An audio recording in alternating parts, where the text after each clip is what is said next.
All right, the recording's going. So feel free to kick this off, whoever's kicking this off. I'm looking at Lexi, but maybe it's Desiree. No, I'm happy to kick it off. Yep. Thank you, everyone. I'm Lexi Nolan. I'm the director at Boulder County Public Health. Thank you for being here today. We are enjoying the lovely rainy weather. Hopefully that is a benefit for all of us. We have not, this agency has not historically done 2 budget study sessions, but it is a practice that we have picked up over the last couple of years in these uncertain times. And as we have tried to really strengthen our stewardship of funds. This first budget study session of the year, which we have been having in April or May, really is an opportunity for us to touch base, to catch up on what's happened in the last few months, because the last interaction that we really had in conversation with a deep dive on the budget was last fall. So we do want to be able to give you an update and also to provide information and discuss options as we begin to prepare for the development of the 2027 budget. So it's a wonderful opportunity for us to, have a little bit more protected time for conversation. So the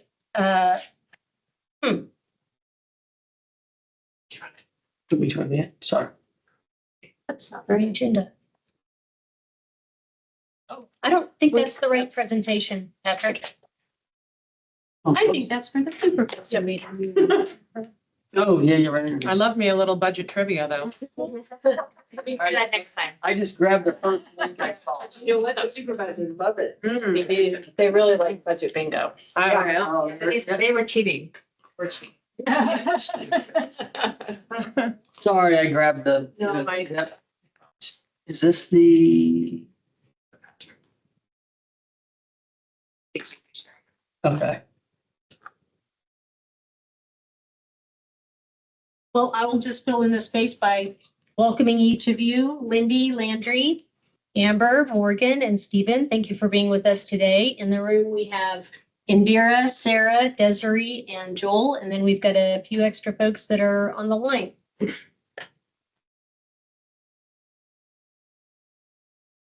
it is. Took a minute to come to. I just thought, oh, you changed the agenda again when I saw a different agenda, but no. Those are more playful agenda options. So our purpose today is to, as I said, update the board and ensure familiarity on the status of the agency's budget, spending, and reserves. Ensure the Board of Health and leadership have alignment around the scenarios that'll guide our recommendations for the 2027 budget. Request approval of the proposed budget amendment to the adopted budget, 2026 budget, and to discuss on possibilities for revising our reserves policy in relation to some procedural changes that we've implemented over the last year. The agenda is we will start with an update on the 2025 budget and audit from Desiree. Discuss implementation of the 2026 budget led by Sarah. Discuss some fiscal stewardship improvements. Reflect on some challenges and opportunities, and discuss the 2027 budget development and scenarios. And have some discussion towards the end on some key areas where we would love to have some board input and guidance. So I will turn it over to Desiree. No, I'm going to go to the podium.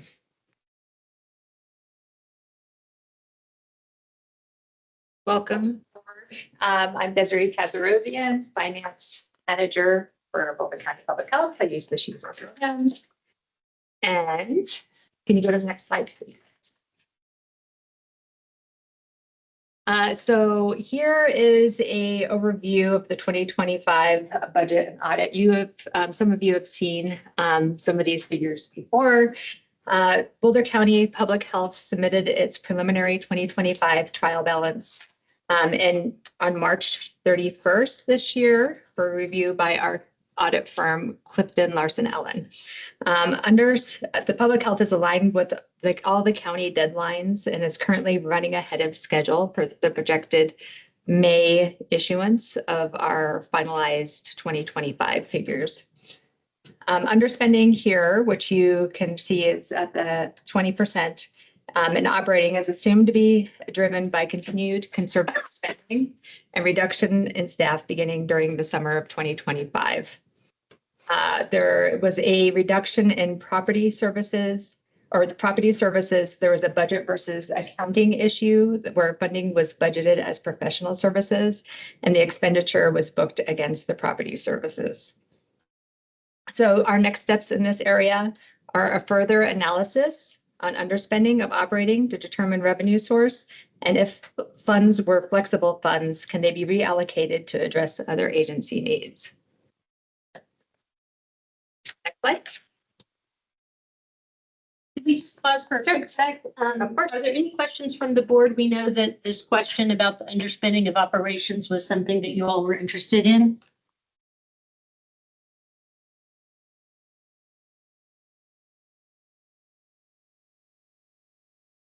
Are we expecting it to catch up? I mean, this is just like No, what happens when it's underspent for the previous years, it just will roll into our fund balance. So it offset the amount we actually drew from our fund balance for the year. So it was advantageous to that number where we didn't spend out as much of the reserve as we had anticipated. And that was part of the methodology. First of all, staff knew it was being very cautious because they knew we were in a time of scarcity. And we were trying to reserve that fund balance so that we knew that we could extend our runway more. We were trying to extend it to 2028 was our original goal. I mean, I think we talked about this. I can't remember if it was in the budget and governance subcommittee or in the last board meeting, but like, this is probably something that is not going to change much going forward, right? Staff is going to continue to be a little more conservative in how they're spending. Right. We have asked staff, I think you said the leadership has asked staff not to do travel to conferences and all that. So just, this will probably impact our budgeting for it going forward too. Yes. We're going to account for it a little differently this year. Sarah, do you want to speak to kind of how we're looking at it in 27 as opposed to what we did for 26? Sure. So we need to figure out if it's grant underspending or if it's flexible funding, because if it's grant underspending, that underspend just rolls forward and we're able to use that in 26 and then keep rolling it. If that underspending is in flexible funding, then what we need to do is determine what wasn't purchased. Like, did we not buy a Medicaid billing system? Did we not do some other area of innovation? And redirect those funds to a different purpose if we can. And so that's the question right now, is what color of money, if you will, is that 20%? And then we can make those decisions going forward. And then the only other piece of this I would remind us all of is that when we did the 2025 budget, before I start, we reduced the operating budgets by 1.5 million based on historical underspending from 24 and before. So this is kind of an ongoing trend, but how much we cut it is one of those questions. And then the last thing I would say is we also budgeted for hourly positions differently in 26. That's an operating. And so we need to just keep diving down into this to figure out what color money, what was the expenditure, can we reallocate it? Do we have other purposes? But this is certainly an area to keep taking. I will also say that we have been on a restricted kind of professional development budget over the last couple of years, and we're hoping to get back into alignment with the county. And another piece of that would be also for the operating that we're looking at using what was actually spent with some caveats for, some potential underspending when we develop the 2027 budget. So it may be that in 2027, you'll see the operating budgets looking a little leaner if we determine that they were just padded numbers perhaps, and that money wasn't needed for other things. All right, next slide. Right, this was an analysis that was done on one of the orgs in particular, but for the admin and finance staff and for SID staff. And this analysis concluded with the total being 23% of our overhead is spent on admin and finance and staff. This aligns with what our indirect rate is. Our indirect rate is set by the CDPHE and is based on our actual general ledger. So our indirect rate is 23.8, and that was negotiated. And then centralized business operations include the admin and finance and strategic initiatives. Any questions on this? Lindy, I think you may have, did you have anything follow up on this? No. All right, next slide.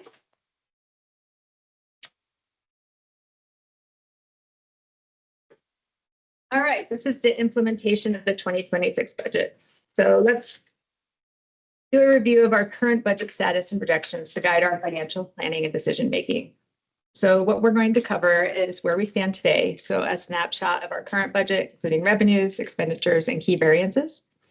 Projected trends, insights into our financial outlook for 2026 and beyond, considering funding levels and anticipated changes. Key considerations, identifying risks and opportunities, including funding uncertainties, cost drivers, and strategies for maintaining financial stability. This is the boring part, so Patrick got ahead of me there. So here's a quick look at the numbers before going into the implementation status of the 2026 budget. For 2026, the budget overview is the total approved budget for 2026 is $20,610,639. For context, the table illustrates the 2023 and 2024 audited revenues, projected 2025, and budgeted 2026 revenues. For revenue, the actual revenue, January revenues came in at $1,397,713, which is 78.3% of the average January revenue based on 23, 24, and 25. The budgeting monthly revenue is $1,785,764, which is an unfavorable variance of $388,051. However, in February, the 124.6% of the average revenue based on that same time period, with revenue of $785,242 compared to the average of $629,977. And March is 97.3% of average revenues for the prior 3 years. So the key factors are 2026 revenues are projected to be lower for grants given changes in the public health priorities. So some of that is going to be seasonality. We do see that in January, sometimes there can be a lag in what we collect in revenue. And, you know, in February, you saw that there was perhaps a catch-up month where we saw a little more revenue than we normally do. Let me stay on the slide for right now, Patrick. Right on that one. Okay, so expense overview, actual January to March expenses were $4.7 million agency-wide. Spending agency-wide through the March is tracking at about 23%, which is on track, assuming 25% should be spent by the end of the first quarter. April numbers were finalized last week and will be provided at the BOCC, Board of Health retreat in June. So that information just wasn't ready yet. Our biggest fiscal cliffs are federal and state funding, of course. The state implemented a policy in 2025 of not passing on federal funds to BCPH and other agencies until state agencies have received the funds. Smaller releases of funding to BCPH and other LPHAs. So what is happening in these instances is we are getting a contract for $0. And then as CDPHE receives the money, that contract will be updated with the amounts, which you could anticipate is challenging to budget based on $0 amounts. So we're just doing our best based on historical data and what we learned through policy and other areas to make the best projection we can. And Desiree, are those quarterly updates from CDPHE? As far as when we actually get the contract updates, Yes. no, they're rolling. They're rolling. They're rolling. So we're getting them all the time. So we I think right now they're doing a big release since they just finalized the budgets. So we're getting a bunch of the $0 contracts. But when they actually are enacted, will depend on the federal government when we'll find out those next steps. All right, so new administration, so changes seem to have slowed, but changes in federal public health priorities are expected to continue, albeit at a slower pace. So stable revenue sources for us right now are county and fees. We continue to budget conservatively, ensuring key agency and community public health priorities are supported with funding. Next slide, please. So this is a change for Boulder County Public Health. We historically have had 3 appropriations. So an appropriation is an accounting chart of accounts piece of information. So we had PH 11, 12, and 13, which you see on the top of this chart. So PH 11 historically was grants and fees. They were mixed together. PH 12 was sustainability tax, so that we received from the county. PH 13 was county funds. So that's the money that the county was giving us, although there was some mix, as you can see, PH 12 was from the county also, but from a different area. So we decided in consulting with the county to make a change to how we report out, because it was mixing some of our data, so making it harder for us to see transparent data, and also making it harder for the county to see how we were doing with the spend down of county funds. So what you can see here is now PH 11 is Boulder County Public Health funds. So that is our fund balance and our fees.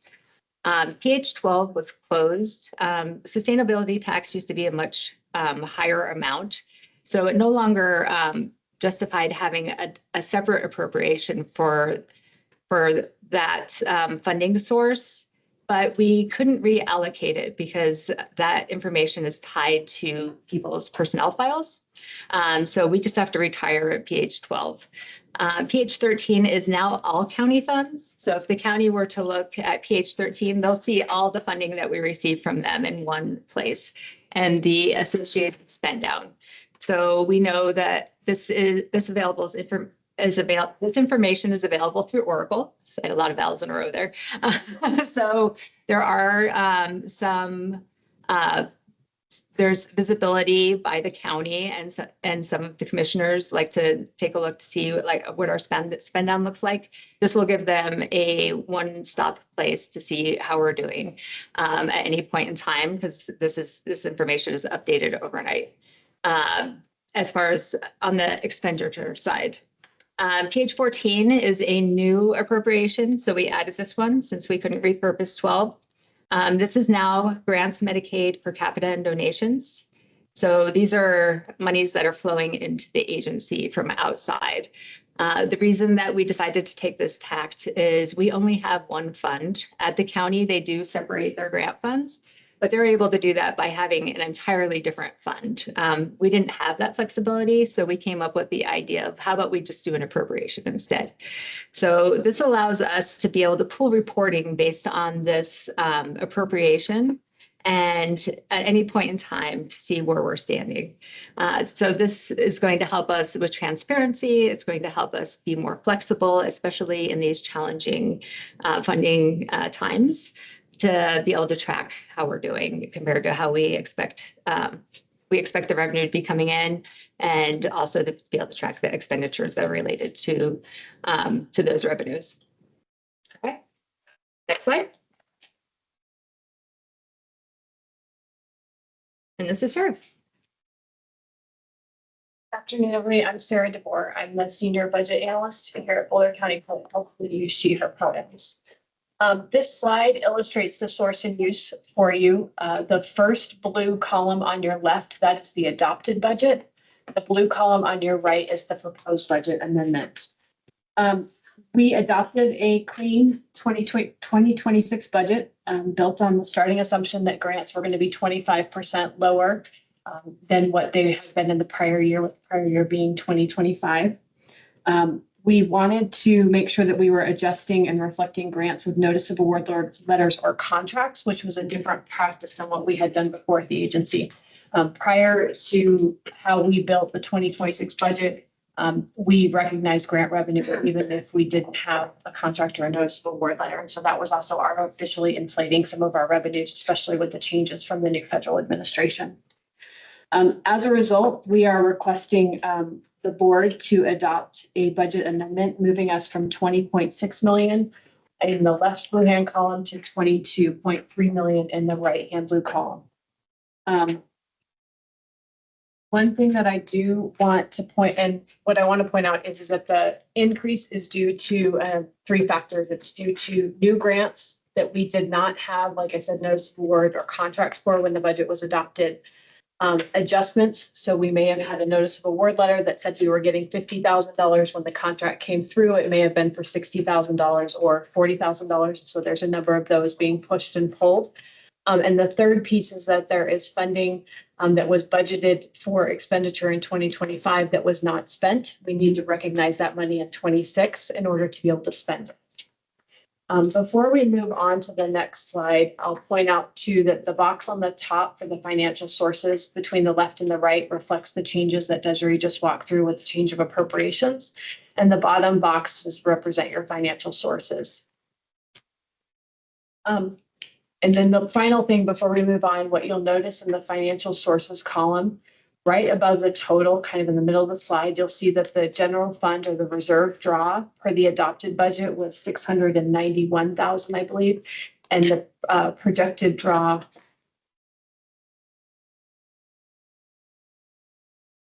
for the amendment should be 991,000. Patrick, if you can go to the next slide. So what you have on the left and the right is the proposed reserve draw comparison between the adopted budget at 691,000 and the proposed amendment reserve draw of 991. So we would have expected the reserve draw to go down based on the budget amendment, right? Because we're getting increased in revenue. I started looking at the numbers. I think it was, I could talk about what time the night before we met with the subcommittee, because that reserve draw didn't make sense to me. The reserve draw should have gone down because we're getting new grant revenues. So when I started looking at it a little bit deeper, what we realized is that we have an error in our master budget workbook. It is an Excel workbook with about 25, 30 tabs because we keep adding more to it. And there's a formula error in how the reserve is calculated. What it appears happened is in the adopted budget, there were 7 orgs. So think of like air quality, water quality, communications, and so on, that had excess revenue that they did not need to have budgeted.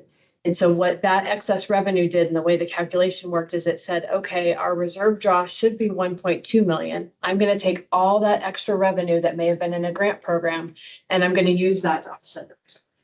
You can't do that because the grant money is for a very specific purpose based on the contract and the award letters. And so that artificially pushed our reserve draw in the adopted budget from where it should have been at 1.2 million to 691,000. So we went back, we corrected all of that for the budget amendment. The reserve draw still goes down because it should have been at 1.2, but now it's only going down to 991,000. So it's an administrative error on our part. We have actually started, I was working on this last week after we spoke with you all, is a quality assurance checklist so that when we go through these calculation errors, we can start asking those questions and make sure that we're calculating things and that those aha moments are not happening at 2 a.m. So that's why you see the left adopted budget and the proposed budget amendment. How do we, Sarah, how do we get off of the 30-page spreadsheet? That to me, like, is the most concerning thing you've just said.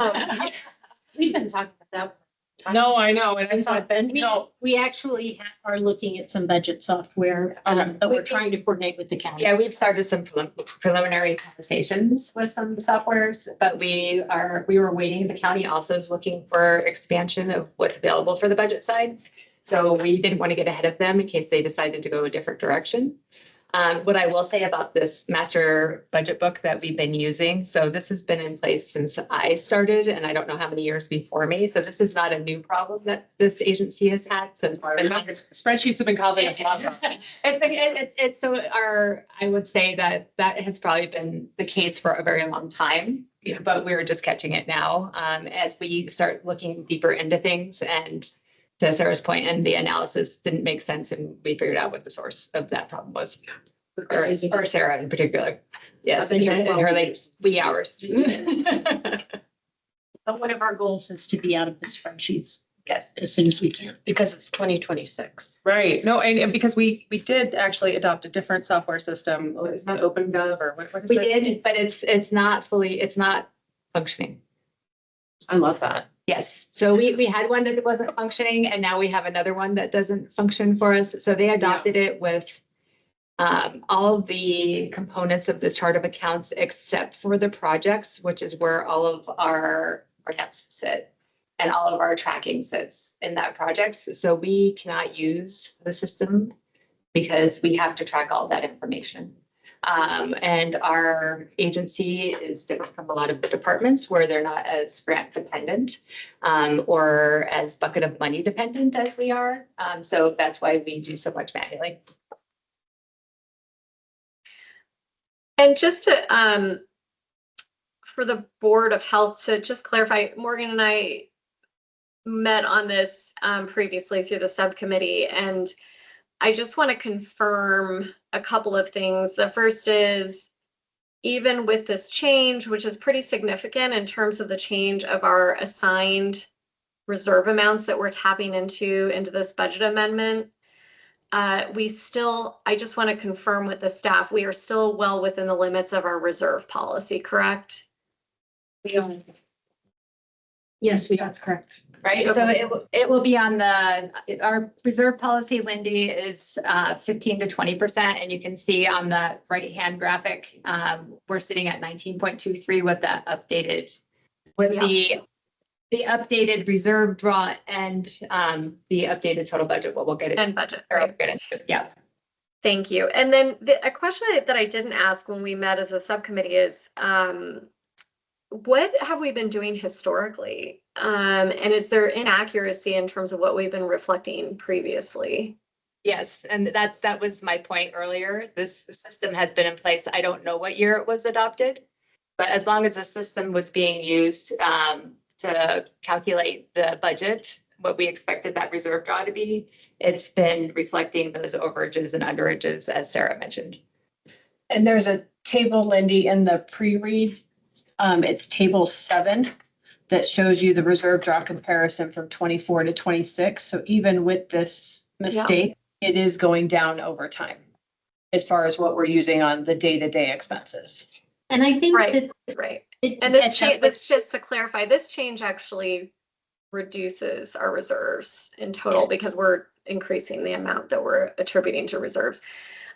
Is there a need to go back and historically make an amendment to previous budgets? Obviously the reserves are a very important part of how we as a Board of Health determine our fiscal solvency, but also how the county looks at their funding. And so especially in recent past. So is there anything that we need to do historically as a result of this finding? So we would do that at your direction.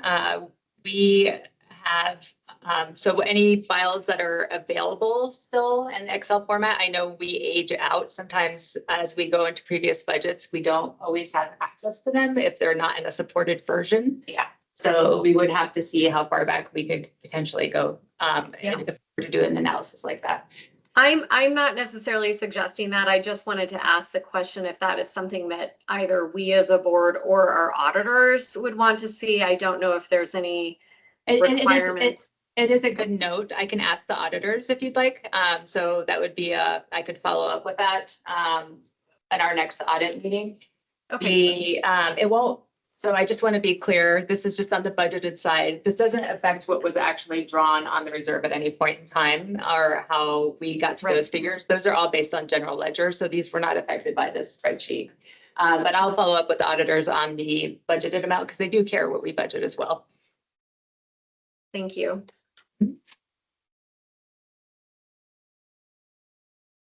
Okay, next slide. So there was a question that had come up about how are we allocating our reserves? This graph is based on the proposed budget amendment.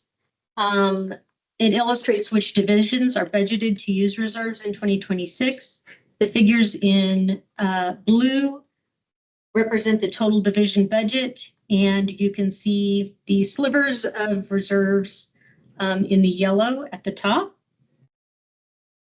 I think what's notable is you can see that it's pretty distributed over all of our divisions, but I would also caution that reserves is only one category of flexible funding. And on reviewing this graph, we actually think that it would be more meaningful to look at how all of the flexible funding is distributed, because it's a little bit arbitrary whether someone is funded on reserves or funded on, our per capita funds or something like that.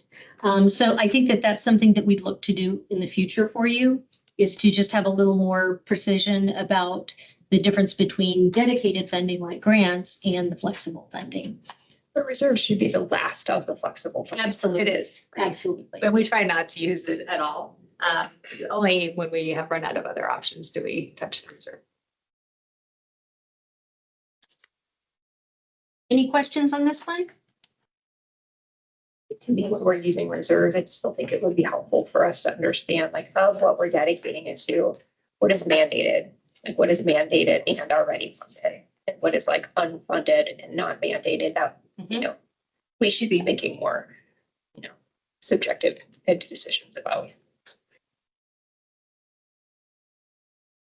Yeah, so that is information that you would see coming out of the priority-based budgeting process, and we're happy to share that with you. And that's something we can give you an update on just at the next budget study session. This is like a much longer conversation. I know we continue to have about reserves policy, but like we're aiming to get towards sustainability for our operations without dipping into reserves. And I know Lindy cares about this a lot as well. So, we're not there yet. We're on a path to get there. And then we start thinking about like, okay, so then what are the reserves for? Like, are they for, once we get off of the operational needs of year to year, what are the reserves for? And I think that's sort of what I know that you said that we have definite answers around that, but I feel like we need to revisit that because we talked about it during last year's budget study session, right? And like, are they for one-time strategic investments? Are they for equity, needs that we don't have other funding for? Are they for, how are we prioritizing that? Yeah. Because I do feel like we had some disagreement within the board about how we were going to spend those reserves funds once we got to sustainability. So I feel like that's worth revisiting that. Sure, we can do that. We prioritize that. I think, kind of where we had landed previously was it should always be short-term needs. It should never be something that's ongoing. It has to be, obviously it has to be a priority that flows through priority-based budgeting. I think we don't like to put salaries on reserves. It would mostly be reserved for infrastructure investments, one-off infrastructure investments, or innovations that we would not plan to have a long-term commitment to. But we can absolutely revisit that at the August study session. Because that's sort of where we would go once we stop needing the reserves to Right. sustain our operations, right? So 2020, preparing for the 2029 budget. Okay. But on the slide we just had, it was projecting that by 2028, we were going to be below reserve. At 28. So right now, because of the adjustment in the revenue spending this year that we just made, we had been projecting to be at 15.19% by the beginning of 2028. It now projects 14.48%. Sarah, I think you calculated that it was something like $117,000 difference. So, at the moment, we have 691,000 projected for the 2027 budget in reserves, but we would aim to pull that down so that we can make up that difference and be at 15% by 2028. And I think the important thing also is that this is pretty static. So if a new legislative group comes in and there's more public health funding that comes, that's going to raise our percentages for reserve as we get more grants. I will say already that we've received a grant that's a 3-year grant that is more than 117,000 that we are putting some of our folks on that would have been on reserves. So I am optimistic. It can help in the reserve spend down, but sometimes the more we get, as you can see, as our budget increases, our reserve percentage, will drop accordingly. We were very conservative. We're doing this budget amendment because we were conservative. We didn't want to account for funding that wasn't allocated yet. Is any of the stuff that came in, was it all stuff that we were expecting, or is there actually net new funding that came in? I would say there's one of the things that we're seeing, and this is a product of the times. I don't expect this will be something we will necessarily be talking about in like 10 years. Not that we'll be talking about it, but but the reserve right now we're using sometimes as a short-term plug as the federal government decides what they're doing.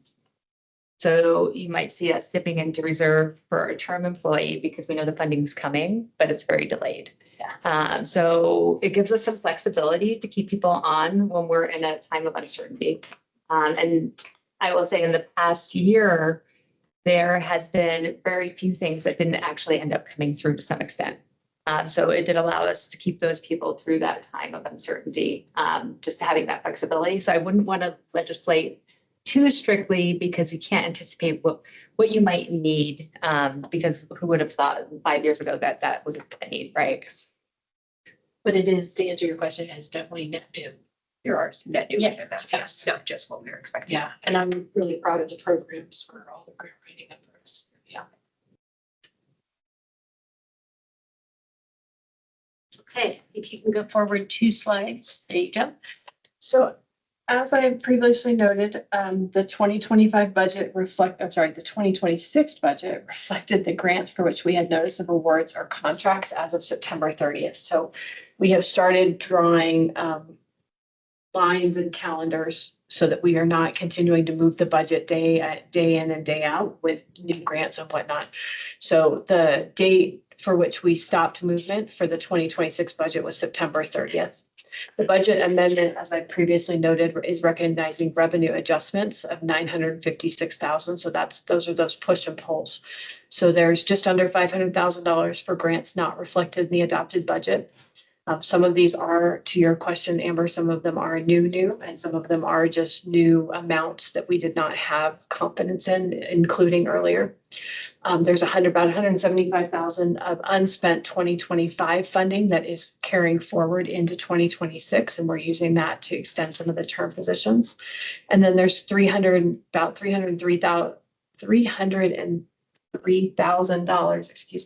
of technical adjustments. And those are those grants where I said we may have budgeted $50,000 based on the notice of award and we're getting 60 or we're getting 40.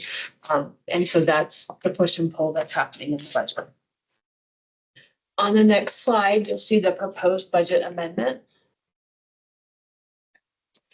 So first column is your division, second column is your adopted budget, third column is your amendment adjustment. So that's the increase, or in the case of the strategic initiative branch, the reduction.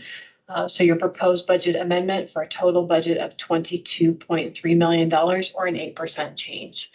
We had adopted the practice of doing a budget amendment if the amount of revenue changes plus or minus 5%. So as you can see, we chipped away at it in order to get that money. One thing I do want to point out is strategic initiative branch, it does appear to be going down. It's decreasing for two reasons. Lexi will speak to vacancy savings in just a moment. If you remember, our IT program manager resigned in January. We had budgeted her for 12 months, so we're pulling that money back. We had also budgeted about $20,000 more in computers than we needed. What we did is we moved the computer replacement cycle and used 2025 money in order to preserve 2026, which is exactly what ended up happening here.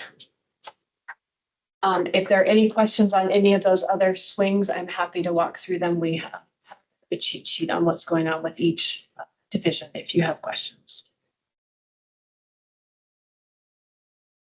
So what we would like to do today is to take a vote on the budget amendment. It has been properly noticed, et cetera. We can do it now, or we can wait until the end, whichever you will prefer. Could I propose we do it now because I'm gonna have to step away at 4 for a meeting? Would that be possible? Yes. It's possible for us. Yeah, let's do it. Okay. You've got some language on the agenda there. We just need somebody to read it and make them. I make a motion to approve resolution 2026-01, amending the 2026 budget for Boulder County Public Health. Second. All in favor? Aye. Aye. He raised his hand. Right. Motion approved. Okay, thank you very much. Okay. The next discussion is really focused on some fiscal stewardship improvements and some implications for some of those improvements in terms of adjustments that we're making. Before we dive in too much, next slide, please. I do want to really recognize the fruits of our 2025 labor with priority-based budgeting really generating a lot of attention and interest. You see a whole list of awards and presentations. I also presented the priority-based budgeting work at our statewide executive director, local public health agency executive director summit last week.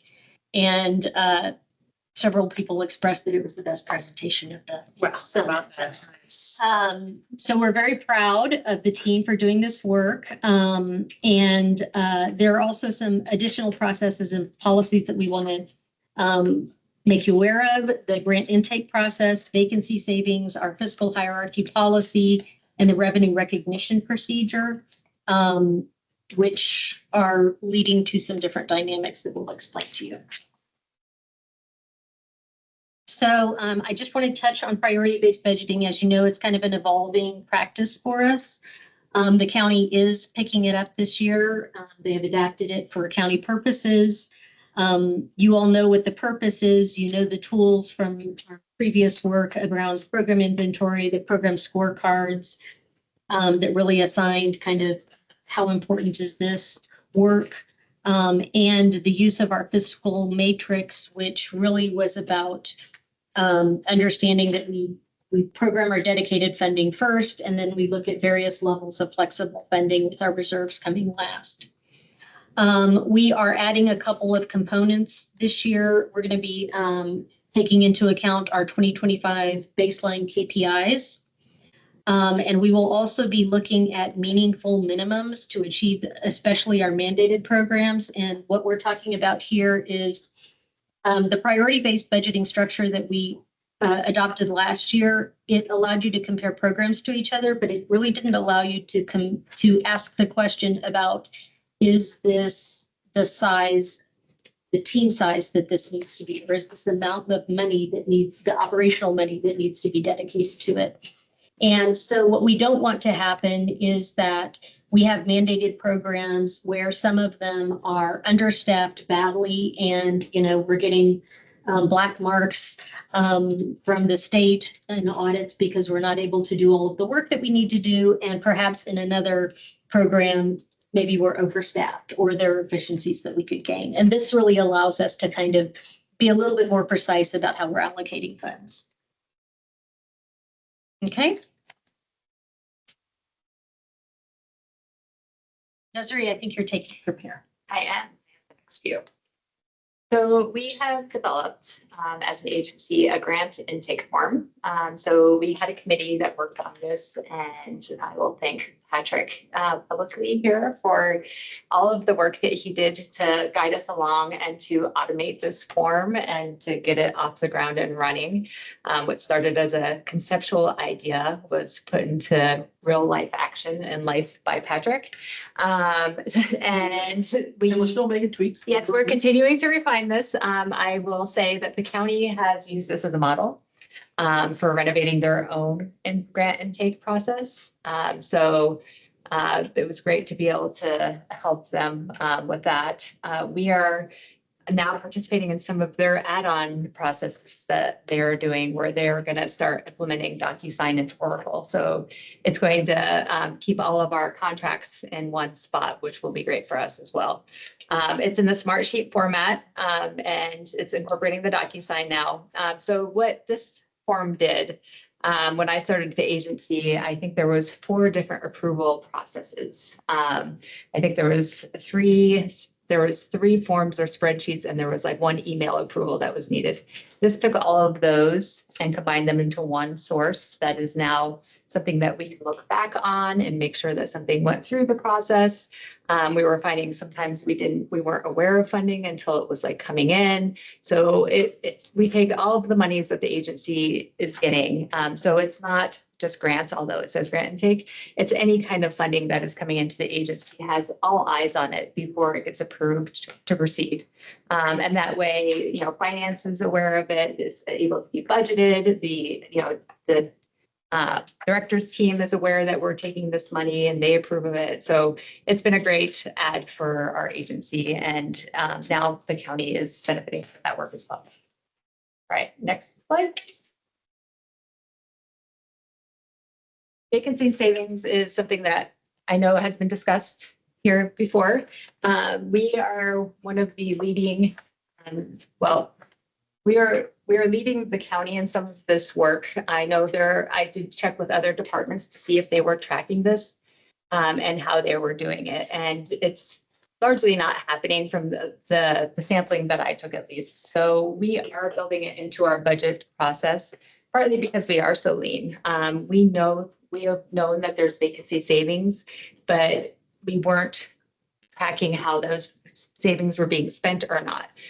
So now with Sarah's help, Sarah has built a robust system where we analyze with budget and grants and go through and personnel, and we go through and we agree on where those savings are, and then we build them back into our budget amendment so that we can reallocate them and push those dollars out instead of just waiting to see where they landed. Can I add something? Of course you can. In the past, the vacancy savings would stay within the division. Oh, yes. And then division managers would have a lot of authority to determine where that money would go. And so the PBB process has really kind of changed how we think about where those funds should go. And they aren't just owned by a single division, but can, roll up and be looked at across the whole agency. And we have seen some positive shifts and culture shifts with that approach, knowing that one division may not need it, but another division may have deficits. And so this has been a really positive adjustment. And Sarah and Lexi and Desiree came and presented at the last supervisors meeting. And I believe it's all it was well received as part of the funding hierarchy approach. I think that's awesome. Yeah. I have very good positive feedback about that. Yeah. Yeah, it's really important for them to understand that this isn't just your money. Right. It is the money that needs to go across the agency. And I think the PBB process and that whole shift in the funding hierarchy has really been a shift for staff, but I think that they understand the importance of it, which is good. With the type of grants that we have, are we running into issues of like us being underspent and it reflecting poorly on us and or not being able to like reallocate funding within the grants how we are wanting to? We're pretty good about the spend down. And our goal is always we do monitor budget to actuals every month. I will say that Ani is phenomenal and has done a really great job of getting everybody on looking at their budget to actuals every month. So I feel like that's gotten to be a lot tighter. I don't know if you. Yeah, it has. The things that can hold us up sometimes are hiring of people. If like a grant requires a new hire, sometimes we can get behind especially if we don't know we're receiving the money. Sometimes we'll receive the money into the grant cycle, and then it's hard to hire someone quick enough to to fully spend down the monies. So I would say that's the biggest caveat that I see when we don't fully spend down. Yeah. I will say also that the next topic that Desiree's going to talk about also speaks to that and is helping us to make sure that we spend all of our grant monies down first. Yeah, because it helps the whole agency with the indirect, which pays for positions within, both admin and staff. Yeah, could you go back to the previous Oh, slide, sure. please? Yeah. So the implication here is that there was fat to be trimmed. It's not that we're maybe under delivering on some of the things that we should be doing with fewer positions in human resources. I'm sorry, which are you speaking to, Stephen? The vacancy. So yeah, vacancy savings. So I see that, I guess it's good always to be efficient as possible, lean as possible, but is there a threshold at which there's danger of perhaps us not delivering on things that we should be doing because of lack of or fewer personnel? We do have, we are understaffed for the work that we are expected to deliver. Our staff is not only taking on workloads that are beyond what we would target for sustainability, but we have some programs who simply aren't able to meet the state expectations at this point. That's not uncommon in public health departments. Historically, it's kind of been the norm, but it hasn't been the norm for Boulder County Public Health. So we're trying to just be really cautious and conscious of how the funding is being distributed across the agency. I think to your questions, Stephen, the vacancy savings this year is a good example. Like Armando was gone, right? And we just hired Joel, Coach Joel. And that vacancy savings is helping to keep some staff continued, that we're able to maintain some staff who didn't have any dedicated resources. And spend less reserves. So we're able to move that money to keep someone until December who may have lost their funding source. But it's not enough to cover everyone. Well, and we also had the ESIP program.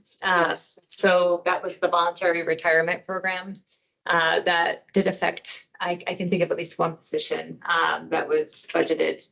So that did affect our vacancy savings. I said this in the subcommittee, but this is something that the commissioners asked us about last year or the year before, and they wanted to know, and we didn't have an answer for it. So I think it's really helpful to have this answer that also demonstrates how we are reinvesting that savings back into critical needs for the organization and not just like slushing it around. So I feel like this is a great opportunity for us to be able to answer with concrete. Yeah, and we'll continue to refine our process a little bit tighter year over year. This is our first go round. Yeah. So we're looking. I think it's great. Other questions on this one? Right, next slide, please. All right, this is our funding hierarchy. Overall, I'm going to read through the slide with you, but the conceptual framework of this is that we use our dedicated funds first, and then we gradually go down for our more flexible funds. So this is a consistent and efficient approach for allocating personnel and operating costs to grants and other funding sources. It reduces the administrative burden, minimizes errors, and ensures optimal use of both restricted and flexible funding streams. The restricted funding is funding that must be used in accordance with a defined scope of work, funding terms, specific deliverables for an FTE. Flexible funding is funding sources such as reserves, unrestricted local dollars, which can be allocated more broadly and are not tied to a specific scope of work or timeline. And then there is a note that flexible funds are allocated by director's team.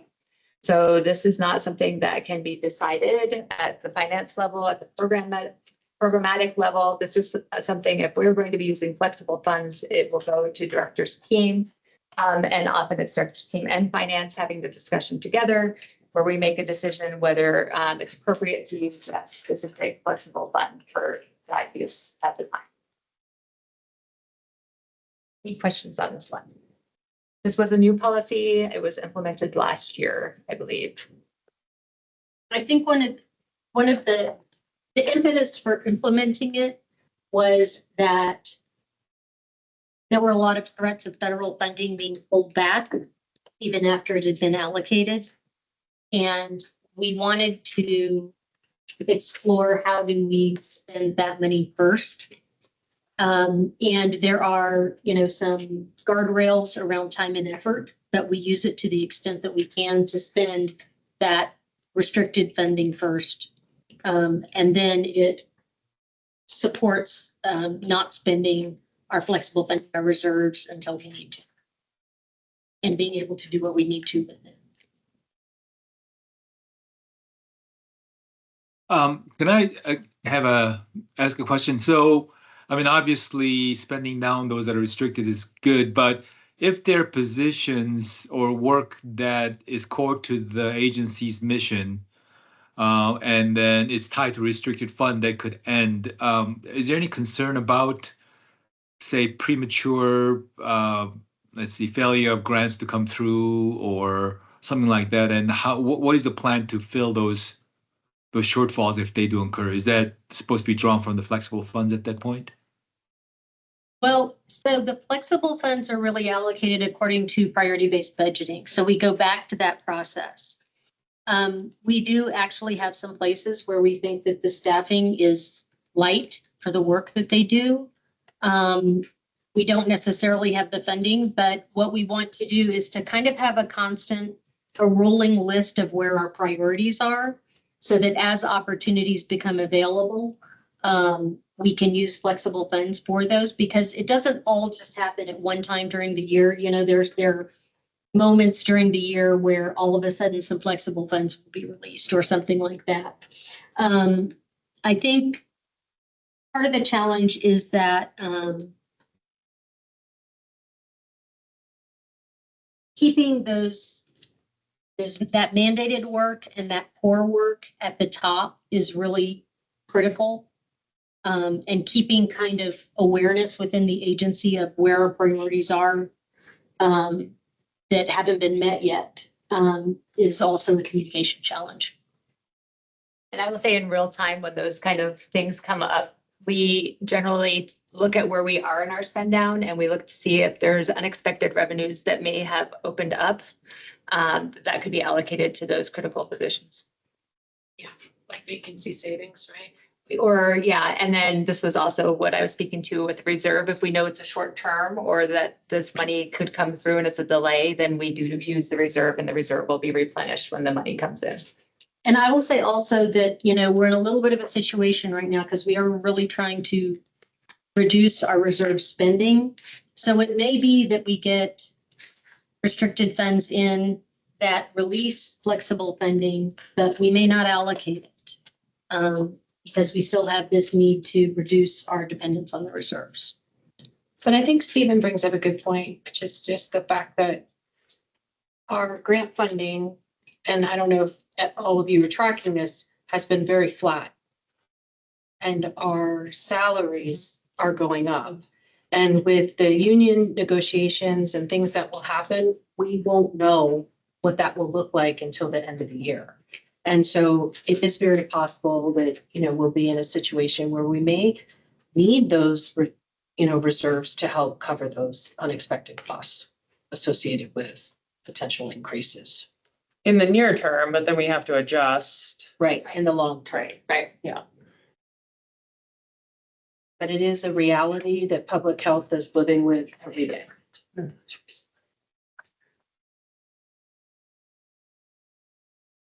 Lexi, I think you're next. So the last piece that we want to mention is really kind of what some of the implications of our change in procedure of how we recognize revenues has been. So if we kind of make that cutoff at the end of September, And we know that between September and say April, when we might be able to pass a budget amendment, there's likely to be increases. The impact on our staffing process has been that because our budget is a bit low when we adopt the budget in December, we have had to start taking our term positions and making sure that we're not budgeting more on those term positions than what the budget will sustain. And often that means we only have funding for term positions until June. And we have to quickly make an assessment in April about what has come in, what's restricted funding, what's flexible funding, and how are we going to respond to those term positions being extended for the rest of the year? Is it a priority position? Is it? It's gonna be really hard to recruit someone to work for maybe for 6 months that you might extend, but you can't. So we're concerned sure. about this. And one of the things that I've been thinking of that we're not necessarily presenting today is how do we get ahead of it so that we're giving people a lot more runway, so to speak. We're not in a situation where we're going to tell someone that they only have 30 days with us or something like that, but that we can kind of project a little bit further into the future. So we're working on that. It's not quite ready for prime time. The other issue that it brings up is this issue about the reserves, because if the budget is kind of, for lack of a better word, artificially low, when we adopt the proposed budget, we may be over 20% in our reserves for that 6 months. But once we recognize those revenues, we fall right back into 15 to 20%.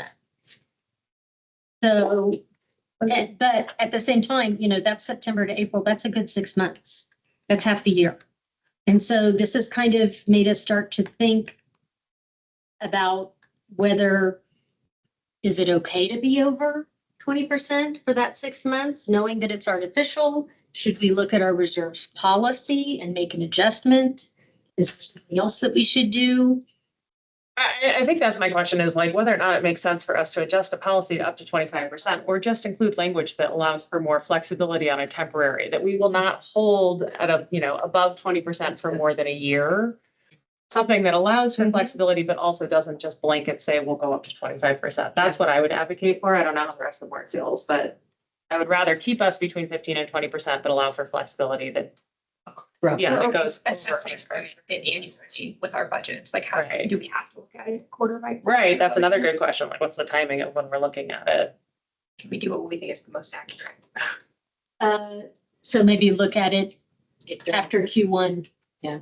Look at it in Q2. Yeah, or an average over, the quarters or something that allows, again, for flexibility that we recognize that this is gonna ebb and flow a little bit, Great. but that we just don't blanket increase it to 25% because then it could I think that's where we sit sit there for a while.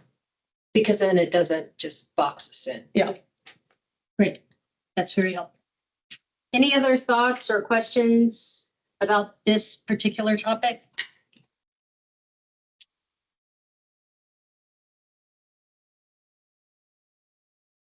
Nope. Okay. And then next slide, please, Patrick. Thanks. So this comes back to Morgan's question about the reserve spending. And so the principles that we've kind of put down before is that it's about one-term or short-term costs for needed infrastructure investments, for efficiency improvements, and for very modest, limited bridge funding for core work in unusual situations. And that's really about just these kind of weird times that we're having right now.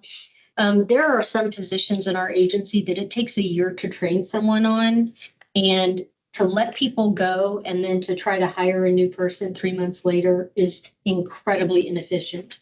And if we know, for instance, our restaurant inspection fees are going to increase in September because the state said that they would, then we know that that revenue is going to come in. Maybe we just need a couple of months for part of somebody's salary to get us through to that time. So that would be an example of that. We also are committed to pre-planning our reserve spending. As you've seen, we started getting into kind of this 3-year rolling projections in order to ensure sustainability and also to support our strategic planning. Because we know that we're going to have to keep reducing right now. That's an example. But in the future, it could be a situation of actually we want to increase the reserves because in 2 years, we're going to invest in this innovation and we need to have the money to do it then. So it allows us to be much more proactive. It also allows us to build our reserve spending and contingency funds into the budget that we adopt in December. So we're very intentional. We know what we're spending the money on, and there are no surprises. And as we've referred to a couple of times, as we've alluded to, the hierarchy policy priority spending from most at-risk and most restrictive funding to the least restrictive, which is our reserves. I know we're not like at a stable point with our reserves yet, so this is like the future state where we want to be, but how much of the current use of reserves is reflected by this? Not really, like we're still just like catching up, trying to. That's a great question. In those 3 categories. So I think that part of the challenge we have right now is that point that I was making earlier about we can look at where we're spending the reserves, but to some extent it's a little artificial right now because it's really, you could be on reserves, you could be on per capita, you could be on, another form of flexible spending. But I guess to the point that the reserves is supposed to be the last one, we could actually look a little bit more critically at that. Or can we have like fiscal year closeout review of like where did our reserves go this year? Yeah, absolutely. And we can also provide a little more information in August at the budget study session. Okay. Can I ask a question? I'm just thinking, listening to reserve spending or the way reserve funds are spent, is it more of a discretionary funding and then there's like a reserve for absolute emergency situation? Is there 2 different categories of Yes. reserves here? Our reserves, our big pot of reserves money actually fits into a number of categories. I don't know if Sarah or Desiree, do y'all want to speak to that? It's like assigned, unassigned, committed. We have an emergency fund of $500,000 that's built into the reserves. Although we usually don't tap that because it's usually an amount that's not significant enough to tap and we would have to replenish it under the current guidance. But yeah, we have different delineations within the reserve. Can you restate your question, Stephen? Okay, so no, that's a very good point. So when you're talking about these reserve spending principles, they apply differently to different sort of pot within reserves, right? And so, I mean, without creating extra work, does it make sense to maybe be a little more refined? Saying this pot is for discretionary funds. I'm sorry, go ahead. And then some of them will be restricted. Like we just started restricting our Medicaid funds. So the Medicaid funds are to be spent on Medicaid. We do that in certain specific areas where we can't use those monies for other places. So we are moving them into their respective budgets out of, where the reserve bucket would be. But yeah, we can give a better breakout. We've done that in the past where we've broken out the amounts. It can get a little convoluted, but we're happy to share that information. I think you actually have it in your breakdown on the table where you show the line. Which one? Early on. Yeah, where it has the assigned and the unassigned. It's in there. Is it already in there? There's actually more categories than you have. Yeah, there are, but it's. Oh, I know what you're talking about. You're talking about in the graphic. There are additional ones that aren't showing. So that's just showing if you add those categories up, it doesn't add up to the total. So we took out some of the more nuanced, smaller figures and just gave you the big bucket items there. But we can definitely break that out so you can see exactly what goes into that fund balance. I was having a discussion earlier where, as an agency, we talk about, so reserves is the same as our fund balance to some extent. There are our funds that we own, and to Morgan's point, multiple times, we built that up over COVID, and we don't have this kind of events that happen very often. So, we are always trying to be very conservative about the use of those funds.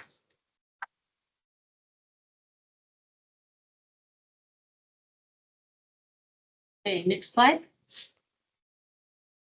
So this kind of gets to the point that we were discussing earlier, Morgan, about, what are our options in this situation? We came up with 3, keep it as is. Maybe a nuance to that is maybe adding some language into the policy that gives us that flexibility. And we can talk about what that looks like. Yeah, or I mean, because if we add language, then we have to take a vote and update the policy. So Yep. I don't know like what, if there's We can do a note that. attached to it or something that gives interpretation or whatever it is. Sure. So that's an idea too. We can talk to Kate about what the options are.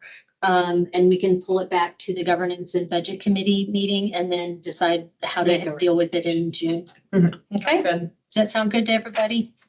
Okay. All right.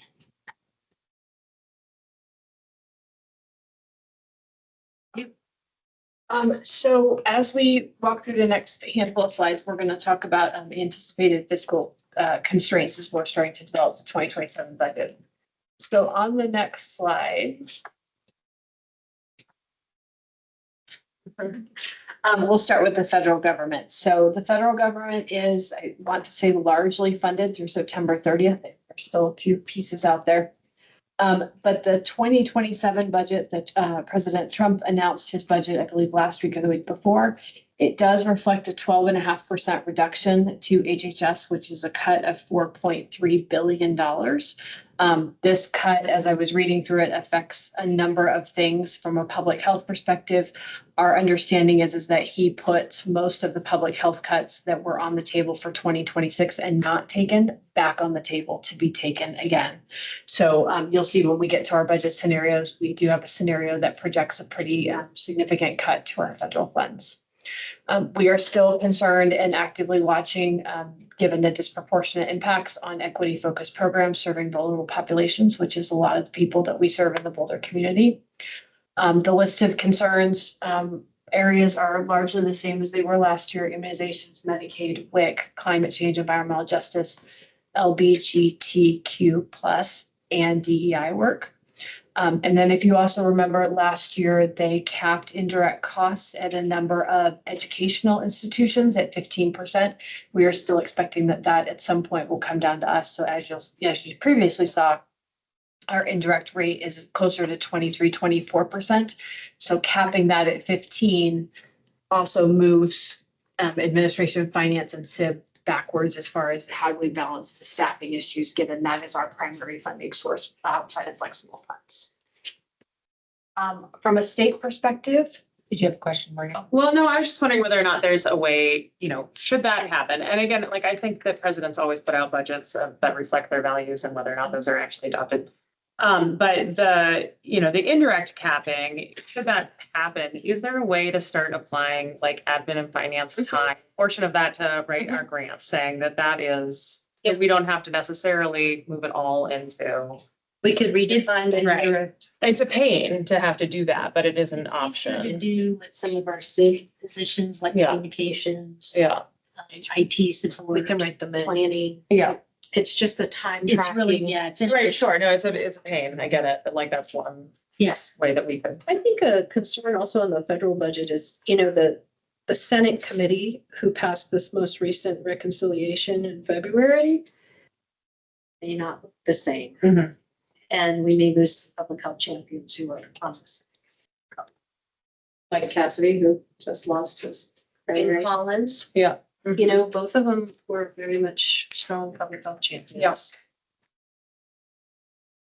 So moving on to the state constraints. The governor did sign the budget on May 8th. That state budget begins July 1 of this year. So that is why we will very likely be coming to you with a second budget amendment, because we have a number of contracts that are pending final award amounts. We do know that local public health funding, this is also referred to as the per capita funding, took about an 8% cut statewide. For us, that's about $63,000 on top of the cuts that we got the past couple of years. So that those reductions to the LPHA funding are really starting to add up over time. As Lexi noted, we are still seeing delays in funding coming from the federal government. So the state is continuing to hold on to federal funds. They're not holding on to them, but they're not passing on the federal funds to us as grantors until those federal dollars have hit the state coffers, because it's a liability for the state. So we do see some delays. One example is the maternal child health grant. I believe at this point, we're now seeing release of funding on a quarterly basis, which we used to see it on an annual basis or a 6-month basis. And so that's been moved back, which adds to how do we plan for, how do we offer a job to somebody if we only know the funding is here for 3 months and then we don't know what's going to happen. So that's a concern. There are continued regulatory changes. So we're continuing to monitor our friends at CDPHE, Health and Human Services, healthcare policy and financing and early childhood, to make sure that those regulatory changes also, if they come through, they come with some funding, or the language allows us flexibility to figure out how to implement those. And then finally, there's been a lot of discussions. I know that there were a number of discussions last week about unfunded and underfunded but mandated work from the state, and a discussion about no new unfunded mandates, which I think we'll hear from a lot of our local partners in a lot of public policy areas.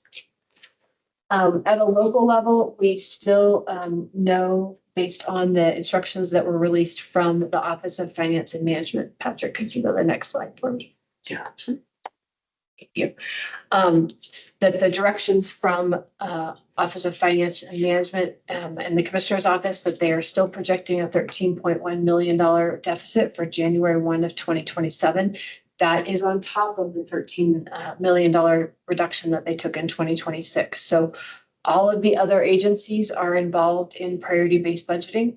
We have already done our work, and so we're really maintaining relationships with the commissioners and our partners at OFM.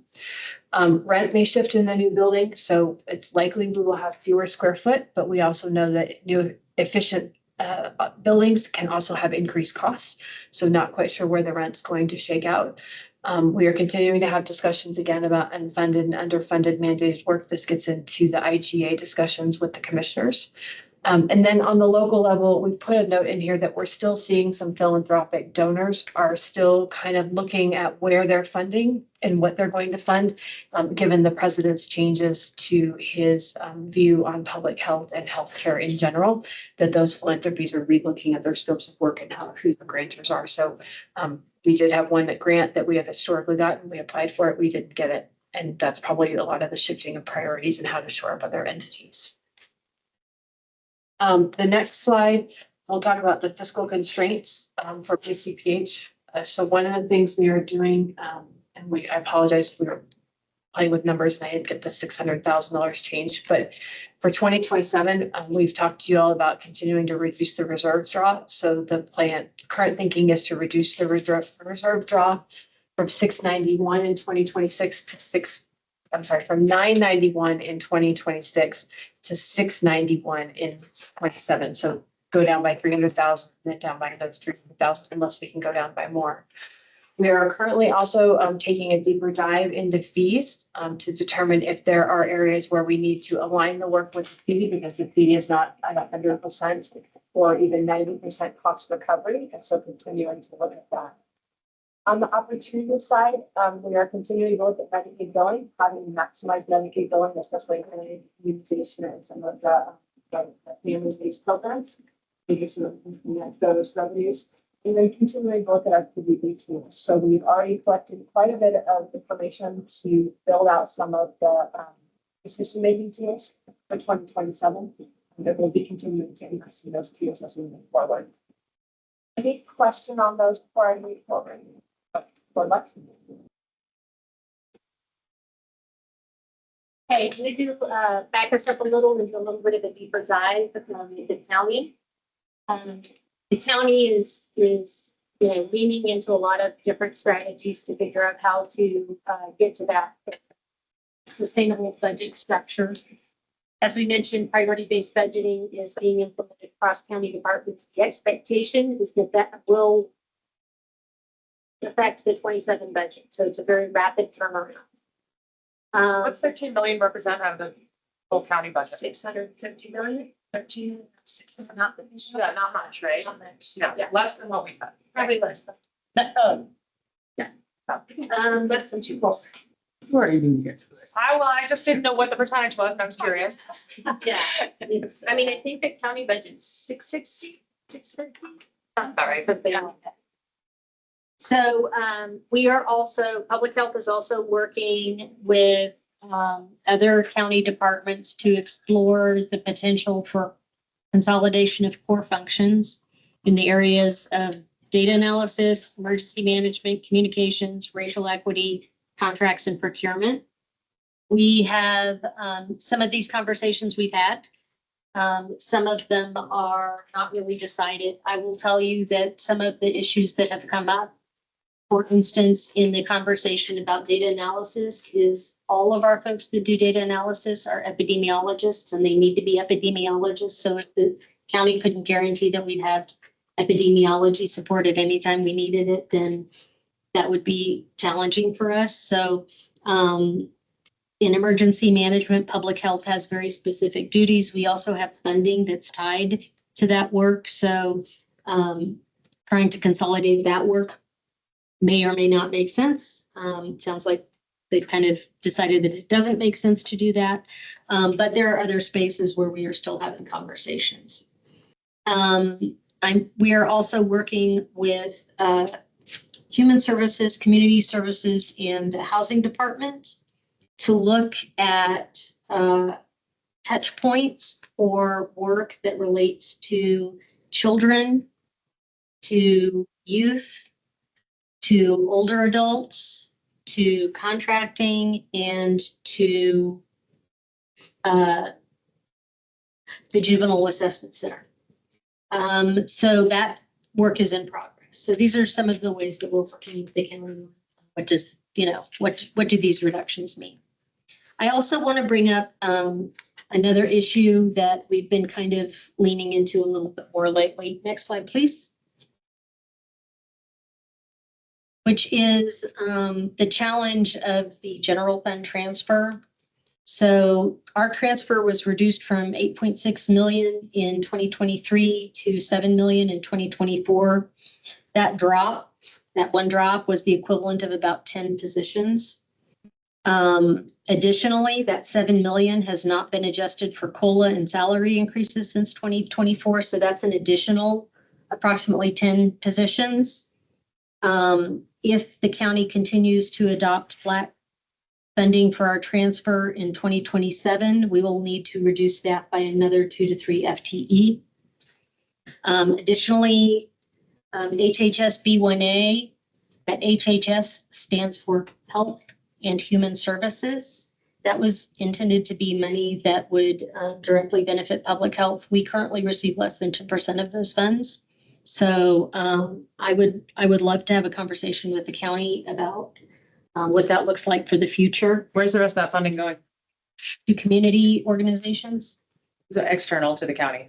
I'm not sure. It's hard to get detailed information. I have asked for several years about this funding and no one has been willing to share it with me. Well, it should be public. It should be public, I Right. would think. I've had conversations with the commissioners who said they didn't even know about it.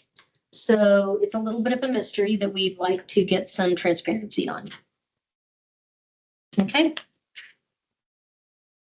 Okay, next slide. This one. Staffing supported by county funding is where we should be.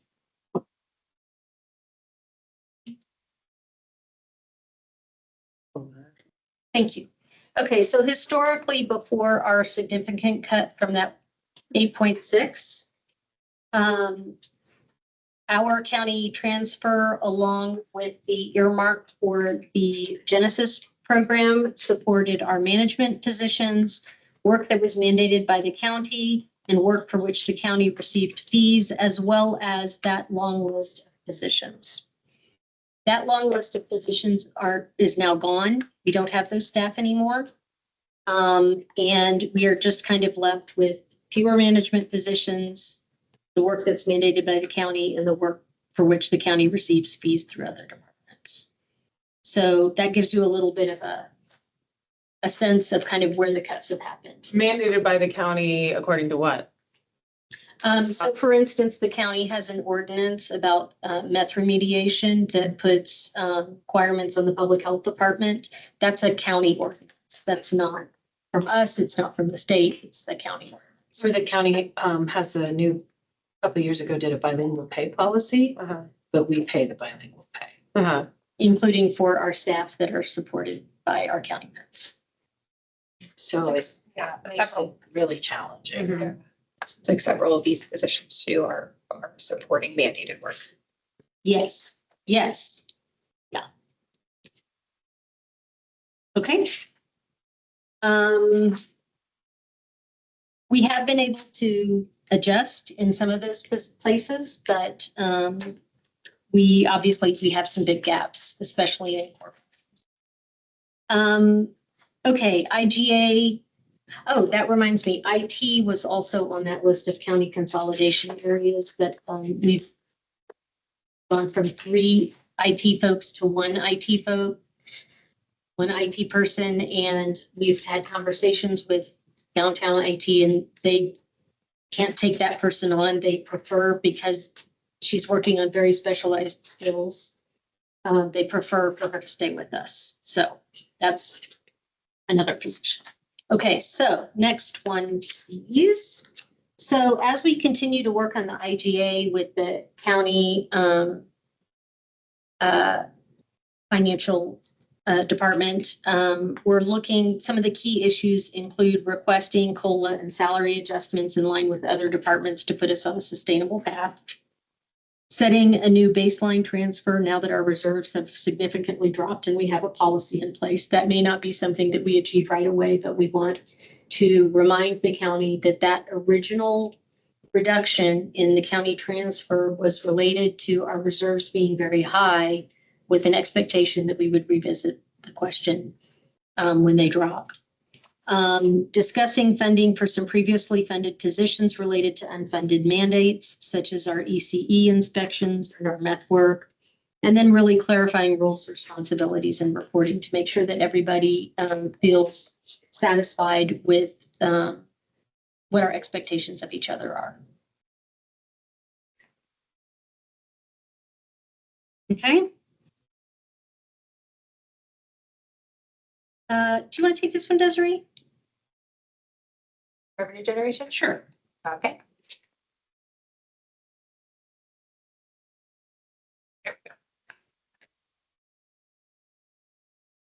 All right.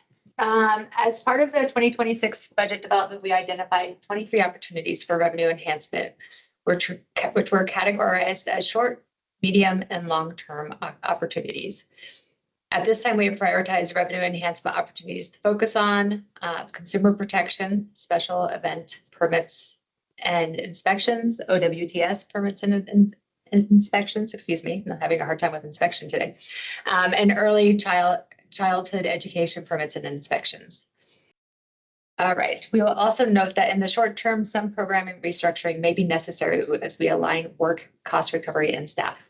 Is there any questions on these categories for revenue generation? There aren't a lot of spaces where we have control over the fees.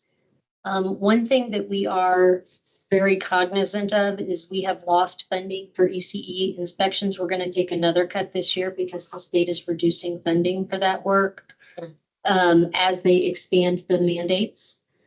So they added K through 12 inspections to our expectations. A couple of years ago, we simply don't have the staff to do that right now. So the state mandates the inspections The state mandates the inspections. and for ECE too. Yes. Yes. And so the challenge is with ECE is that, we don't want to put a financial big burden on them because that can really impact a very vulnerable organization. Challenge with the schools is there's a lot of And so, you know, we may have to get to a place where we have to develop some type of prioritization system and put that in place, which means we're meeting the mandates, but not on an annual basis. It might be every 3 years we're meeting the mandates. Is there a way to like shift some of the burden of reporting to the schools themselves so they can report out that requires less of our time to go and do the physical inspections? I think they have to do the physical inspections. Now, one thing that we have talked about, and Rachel's brought this up, it was a clever idea of Shauna, is that when they do the school cafeteria inspections and through the restaurant inspections, can we cross-train them to also do the other inspections for the schools?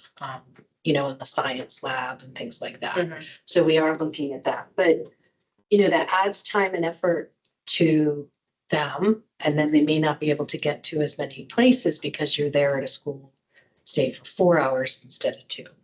So I think we just have to be realistic in what we can accomplish without putting the burden on the staff to have to work, you know, longer hours. I think that's true, and I think we are at a level of staffing that's unsustainable. I think we have to hire or generate more. I mean, we have to hire. We would like it to come with some revenue generation, which could be from a couple of places if the county were willing to support this, because in the past they have said, if you have new mandates, please let us know. This is a new mandate as of 2 years ago that we haven't We're not seen currently anything honoring, for. like, we're not currently doing anything on this mandate Um, on K-12. I think they're in process and it's minimal. yeah. We have also gotten, you know, a little black mark from the state about not meeting the requirements. There may be other revenue opportunities coming forward as this issue of childcare becomes more important. And as we are looking for broader funds to fund childcare more holistically in Boulder County, if we could earmark just a very, very small amount of that money for some extra staffing, that would be super helpful. But they've said right now that they're not pursuing a tax initiative.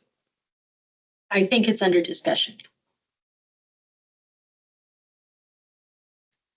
Another area of fee-based cost recovery is around special event permits, and you will hear this presentation in June. This is really about an area of work that we historically have not billed for. It was very small. Originally, it has grown significantly over the past few years, and with Sundance coming to Boulder County, we have concerns. So we have developed a proposal for special event fees, which the state turned over to local control back in 2018. They used to have costs associated with that when they ran the licensing and permitting process. But we did not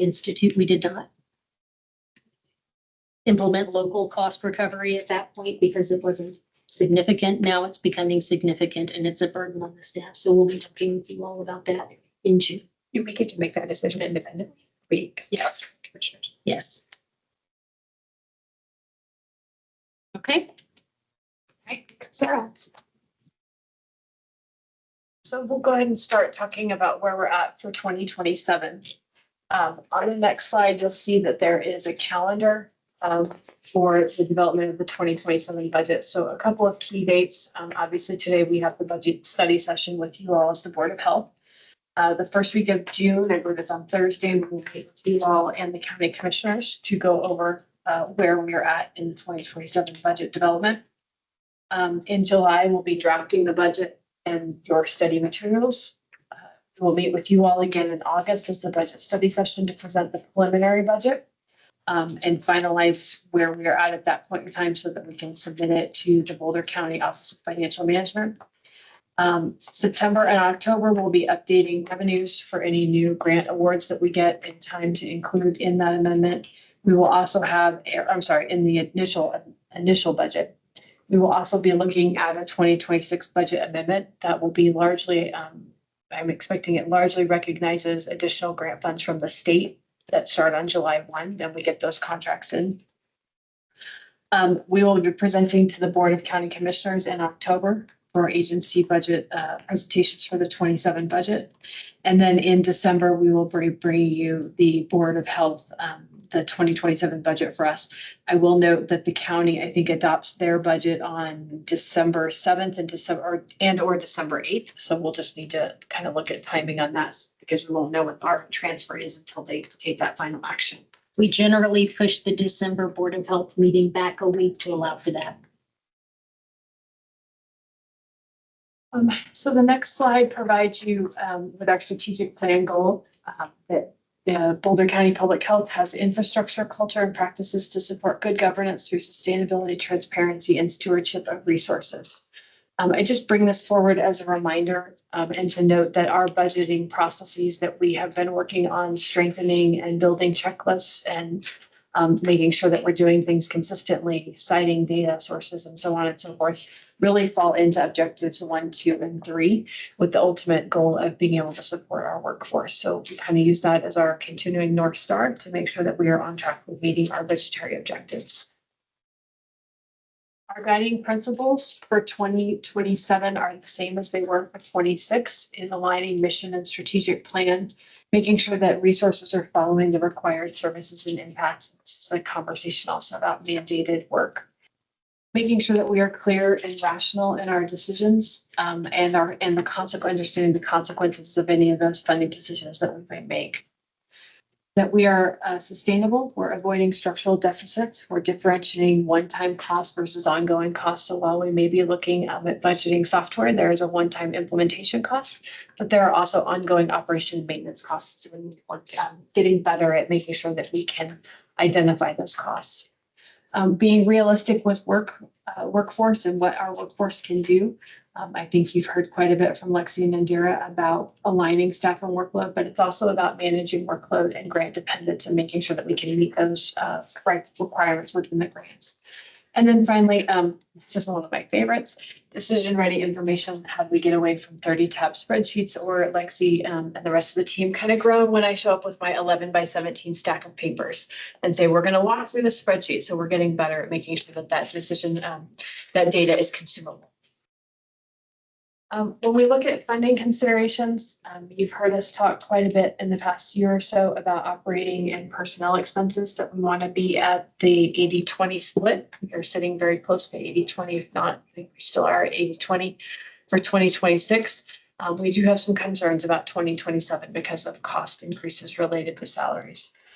Inflation, obviously, contracts include inflationary escalators in them. So we need to be making sure that we're counting for those as well as increased general operating costs. Making sure that program growth and or size can be supported with the funding that we have and the staff and making sure that those are aligned so that we can make sure that we're getting good outcomes for the community.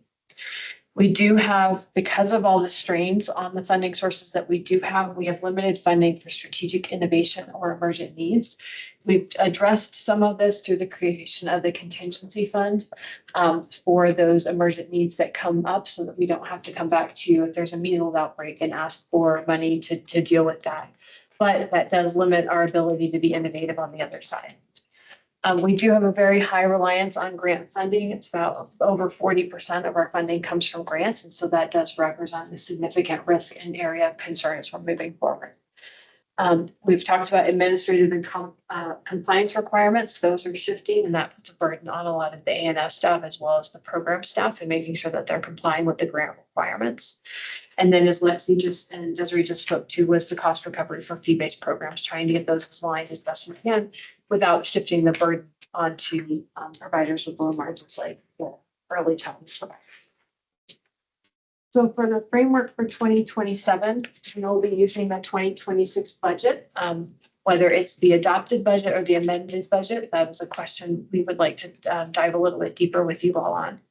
And then we will use priority-based budgeting and the tools that we used last year to look at how we address changes in revenue or moving expenditures around. So we have already had the program inventory. People have already taken a look at. We have made our descriptions much more robust. so that we don't continue to have conversations of, well, what was this last year and what is it this year? We've really built out some of those descriptions. We have gone back through the mandate versus non-mandated versus infrastructure, looked at those. The division managers have rescored, so we're combining all those, and then we're building the fiscal matrix to see where that flexible funding goes, which is a larger conversation around the reserves. Those two things together will get us to our 2027 budget here in the next couple. Do you want me to take the challenges? Sure. So this is a list of some of the challenges and opportunities. Some of these will look familiar from the prior slides. We do have on the coming slide, we started looking at scenarios for 2027. One of the things we have heard is continued reduction in the reserve and how much we're using. So that would be decreasing the reserve draw by 300,000. We are looking at likely reduced federal funding. We are getting less funding come July 1. And we are also closely monitoring the county transfer. We had heard last November, December, I think, that given the $13 million shortfall in 27, that we should be thinking about a 10% reduction to our $7 million, which just compounds everything that we've just been speaking to you about. So we've included those three things in the scenarios. We will continue to monitor the county transfer and the HHS B1A funds. If those funds are not adjusted, as Lexi noted, we may need to look at reducing staffing again. Continue to look at unfunded mandated work. ECE is a great example. And then we've got the federal indirect rate as a potential issue. And then prioritizing investments. So there's a list of things on there with Acela, budget software, a Medicaid billing system, and data modernization that relates to our KPIs. Those are all areas of investment, trying to weigh with the cost of day-to-day business as it stands. On the other side of this, there are some opportunities. So the rent could be less because we have less square footage. So that could be an option as one place that we've got some additional funding. Looking at fees. So if we can increase in fees, that may mean that we can reduce flexible funding and reallocate that funding elsewhere. Looking at options for improving our Medicaid billing, which would be another revenue source to offset some of the need for flexible funding. Our PBB tools are making decision-making easier, and then continuing the IGA conversations.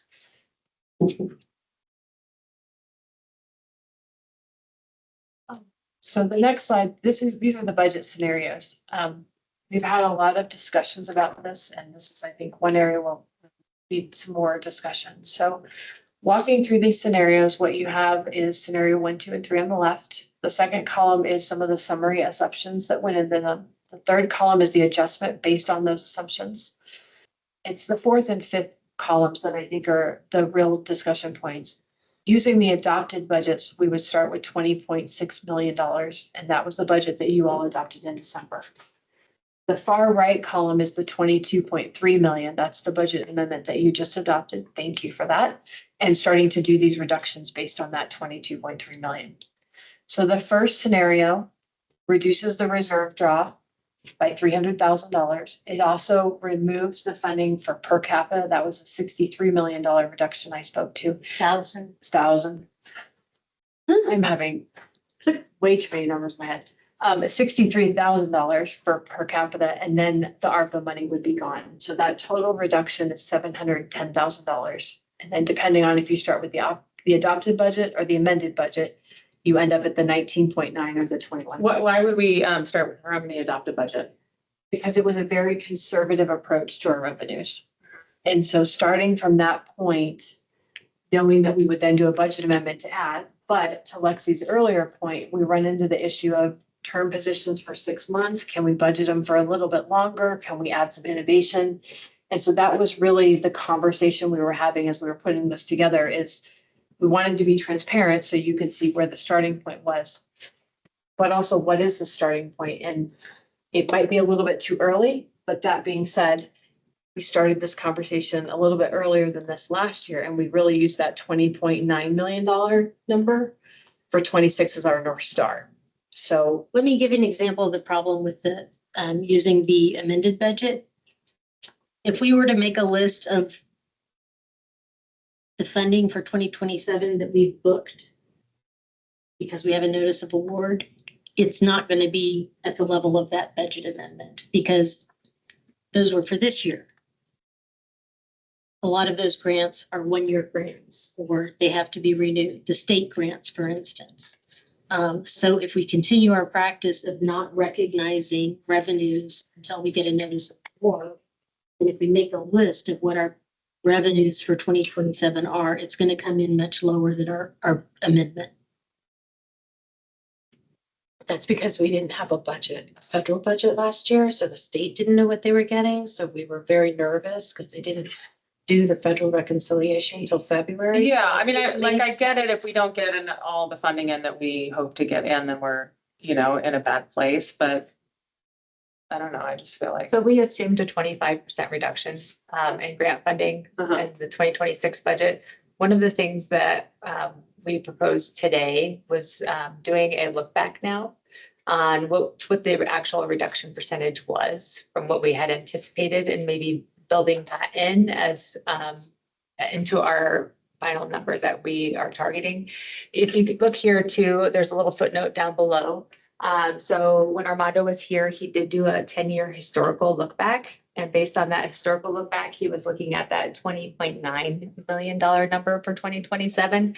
It's kind of why we have that budget amendment number highlighted right now for you all. So this could change, but that's where we've started the conversation. So we always need to have a starting point, because if we don't have a goal, then we don't have rails that we're operating within, and there may be exceptions that pull us off in a direction, but at least we have a starting point.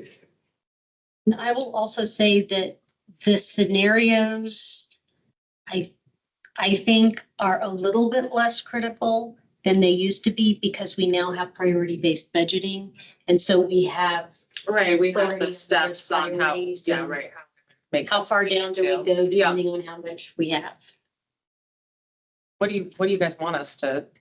I mean, like, I'm having trouble getting a Yeah. read from what your We're recommendation recommending is. that amount in the red box, 21.2. We think that it kind of, Budget. It's $1 million under budget. I mean, we could still work on the budget amendment column, but recognize that we think that middle scenario is likely to be where we land. Said very well. I mean, I just need to like absorb it a bit. Like the spirit of Armando is with us in the room. I mean, I think going through what we did the past 18 months, I tend to want to stay very conservative. But I can see what you're saying about the downsides to us not.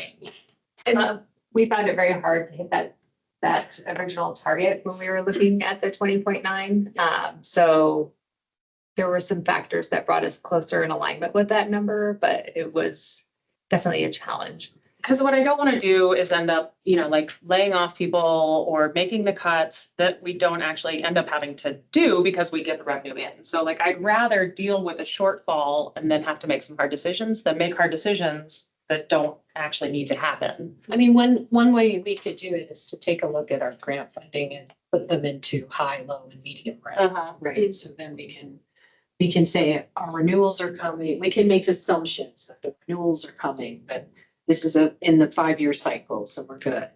And really just focus on the high risk, maybe eliminate the high risk from budget planning. That, we're not sure if this is like a new grant cycle or something. So maybe we could do something like that.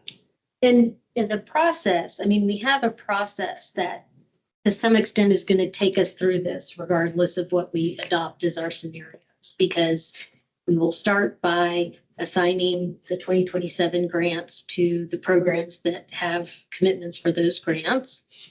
We will then look at where their expenditure budget gaps are. We will use priority-based budgeting to do a preliminary pass on how our flexible funds get distributed. And then we'll have kind of a running list of what are the needs from here. The high And as we get more information, we will reconcile those. I don't see us moving away from having some term staff that are still going to be on that budgeting. It is a long-term goal for me to get us out of that, but I don't think we have the money to make longer commitments yet. So maybe we'll find a solution before then.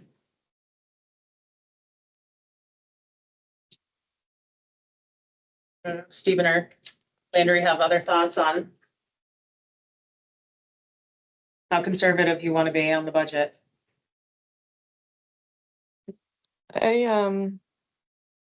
I agree with the concerns about using the amended budget. So yeah, I understand the rationale there to not using the, all the amendments. As the budget committee discussed this, and I mean, did the loan representative? from Right, from the budget. subcommittee- No, we did not talk about. Okay. Yeah. And we'll be meeting with the programs, the divisions and programs the week of June 8th. And at that point, they will be finance has a list and they have a list, right, of grants that they have applied for and where those are all at. So we'll look at all of those, make sure that we have the same information. And that'll give us, to Lexi's point, the first revenue number to be able to apply the grants to their expenditures. And we've also teed up about probably half a dozen questions for them to be thinking about on the operational side of like, what do you need? Do you need the same level? And so all of that information will come together before the Juneteenth holiday for us to start writing that budget right around July 4th. Yeah, I think there was so much work that went into the priority-based budgeting process, and it was a big cultural change for the organization. And then, we ended up coming in above what we thought we were going to hit. And we made a lot of hard decisions before we hit that. So that's what leads me to say that I'd rather start with the amended budget and risk that we're gonna have to make cuts if we don't hit it, rather than making those cuts ahead of time. That's what I would advocate for. As Sarah says, if we get into June and we're just not seeing Yeah. that amended budget could possibly be sustainable, we'll make adjustments. But to Indira's point, one thing we did last year that I think was really helpful was we looked at those potential grants and we did categorize them as high, medium, and low risk. And that also helped us get a sense for where that distribution was. Yeah, and unfortunately, there were a lot of grants that were on a new grant cycle and they were considered high risk, but then we got them. So that may be contributing to the budget. So, Lexi, this is Steve. Just a thought. I think I guess I'm a little bit concerned. I know that we talk about priority-based budgeting, but we are just at an infancy with KPIs and sort of understanding what our outcome and output and outcomes are. And what are your thoughts in terms of how do we go about tying that back into the budgeting process for different divisions and programs, and whether sort of the way we are approaching it now assume certain things, but once we have a better granularity about the need versus performance, do we expect another round of revision, or how is that going to happen? Over. So ideally, Armando really kind of shifted the budget, rebased the budget on a level of staffing that he thought would be sustainable over time. So ideally, we should, now that we've done that hard work last year, we're hoping that we don't have to change our staffing levels. But I do think that the KPIs in combination with this concept of a meaningful minimum of staff size, and also with some of the data we now have about the costs of programming, give you a little bit of a flavor. It's not a science yet. This work is still an art. It is not, you plug in the numbers and out pops the answer. But it's a better way, it's a more informed way of making decisions than what we had before, which was not much. So I think that, we're gonna kind of begin to integrate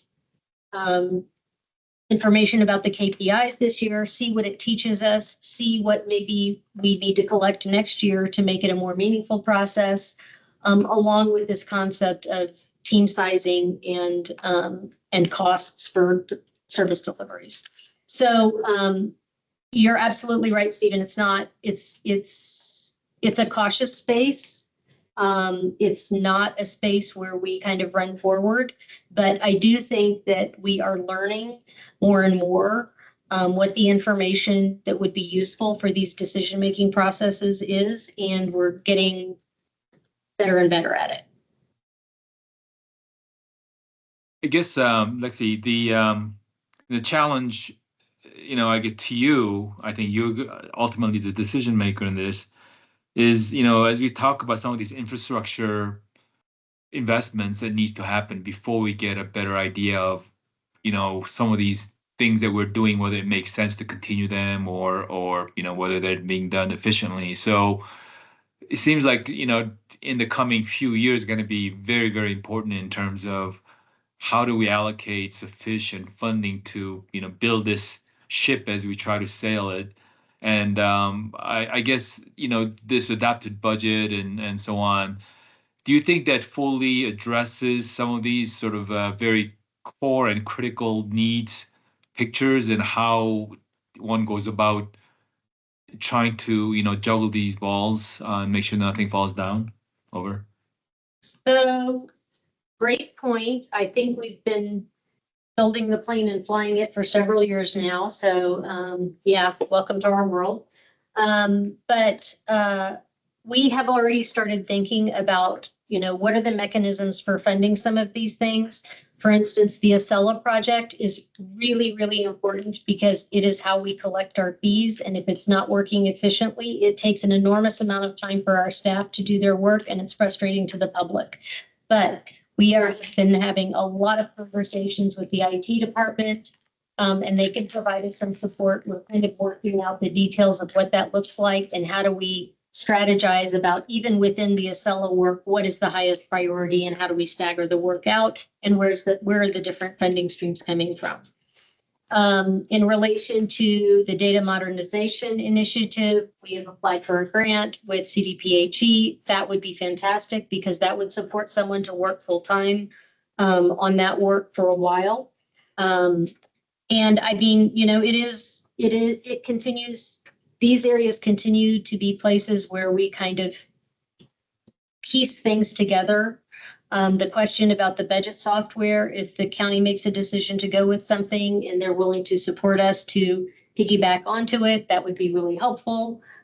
So we're trying to be very creative, recognizing that we may not have reserves to just be dedicating to these important initiatives, and we've got to be looking wherever we can.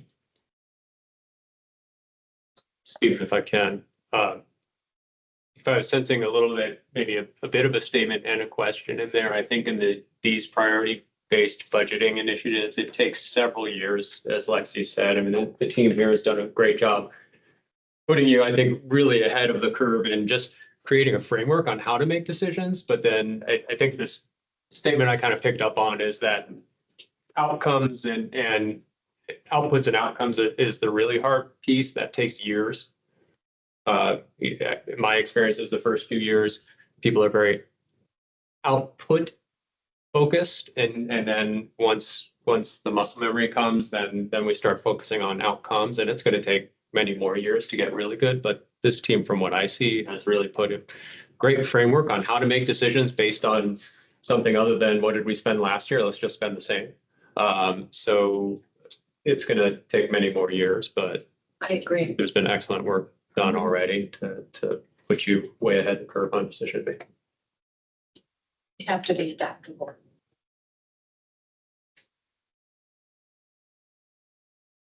Did you move on? Okay, thank you. Next slide is about the next budget study session.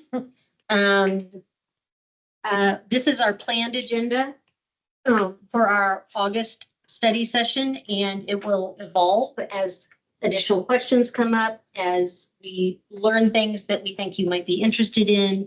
Really, what we're looking at now is kind of finalizing those 25 audit results, giving you an update on the revenues, including federal funding, the remaining 27 state grants, and county updates, providing an updated reserves number and discussion of the expectations for the 2028 reserves, I think we'll start to have a little bit more clarity on what we're doing for 2027, which will also kind of cascade into 2028 and kind of what that projection is.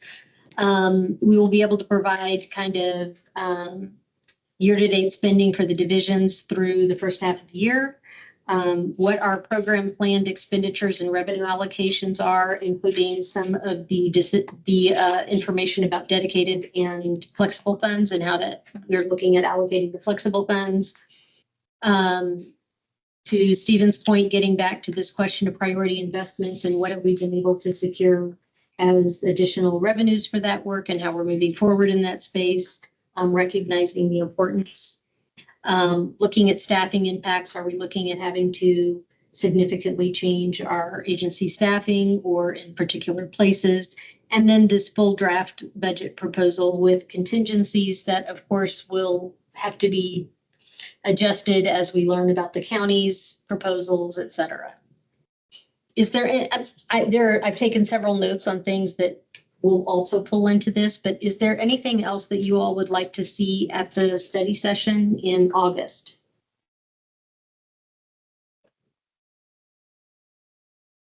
Like tangentially related to budget, but can you tell us where we are with the IGA process? Sure. So Armando and I are talking about the IGA. We're slowing it down right now a little bit. It's a really hard time to negotiate an IGA. But we are hoping to continue to move it forward as appropriate.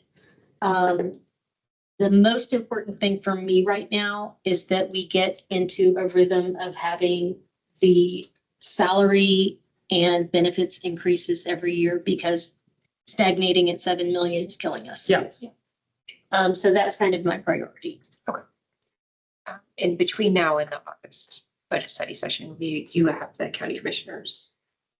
So we're having this retreat with you all and the county commissioners on June 4th. And I think we included the agenda for that in your background reading, but our plan was to give a high-level overview of the finance and budget situation, revenue generation and staffing, including this challenge that we're seeing with the stagnant county funds. We also want to talk a little bit more broadly about kind of where the agency has kind of shifted its vision a little bit over the past few years in terms of what it means for staffing and where we're kind of really prioritizing work, and why we're doing that. The improvements to fiscal controls, the implementation of the agency performance system, the implementation of the agency culture plan, and how we're trying to move kind of upstream to root causes and social determinants of health, and also outside of the agency through community engagement work. So it'll be a combination of kind of budget and finance, but also kind of where's the agency going more holistically. And then, some of those key challenges and needs. Yeah. I think it would be really helpful for us to have on that agenda with the commissioners is for the commissioners to tell us like how they see public health's role in the services that they provide to Boulder County residents. Like, I don't know that they've actually articulated that to us, and that would certainly help inform some of our IGA work too. But I think we should ask them that ahead of it, so they have some time to really think through how they see public health's role and what they like rely on public health for. And we're the only department that also serves the municipalities. Yeah, Whereas all the other departments in the county serve unincorporated. right. And the cities have their own HHS departments. Right. So we serve all the municipalities as well. Yeah.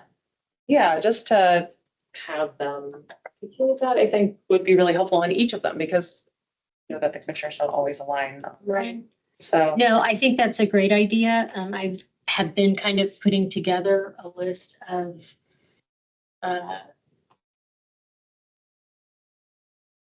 what inputs could we use from the commissioners that would help us kind of build this out a little bit more and be directly responsive to what they want to know. I know the agency performance system is part of that.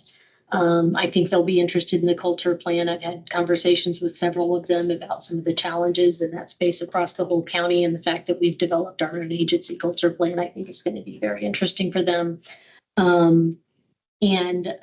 Just kind of, what are we seeing with priority-based budgeting, just as kind of a peek ahead for them, Yeah, but those all strike me as sort of operational things. Yes, And I yes. want So to know. you're Phil, more I at the wanna know- vision. Yeah, how, when the Yeah. commissioners think about, I mean, their role, right, is to serve the county's population. And so when they think of, So it's more related to that vision. and mission yeah, piece. exactly, like how does public health fit into that? Like, and I know they care about the details of Well, operations, but and to the demographic question, I just looked it up.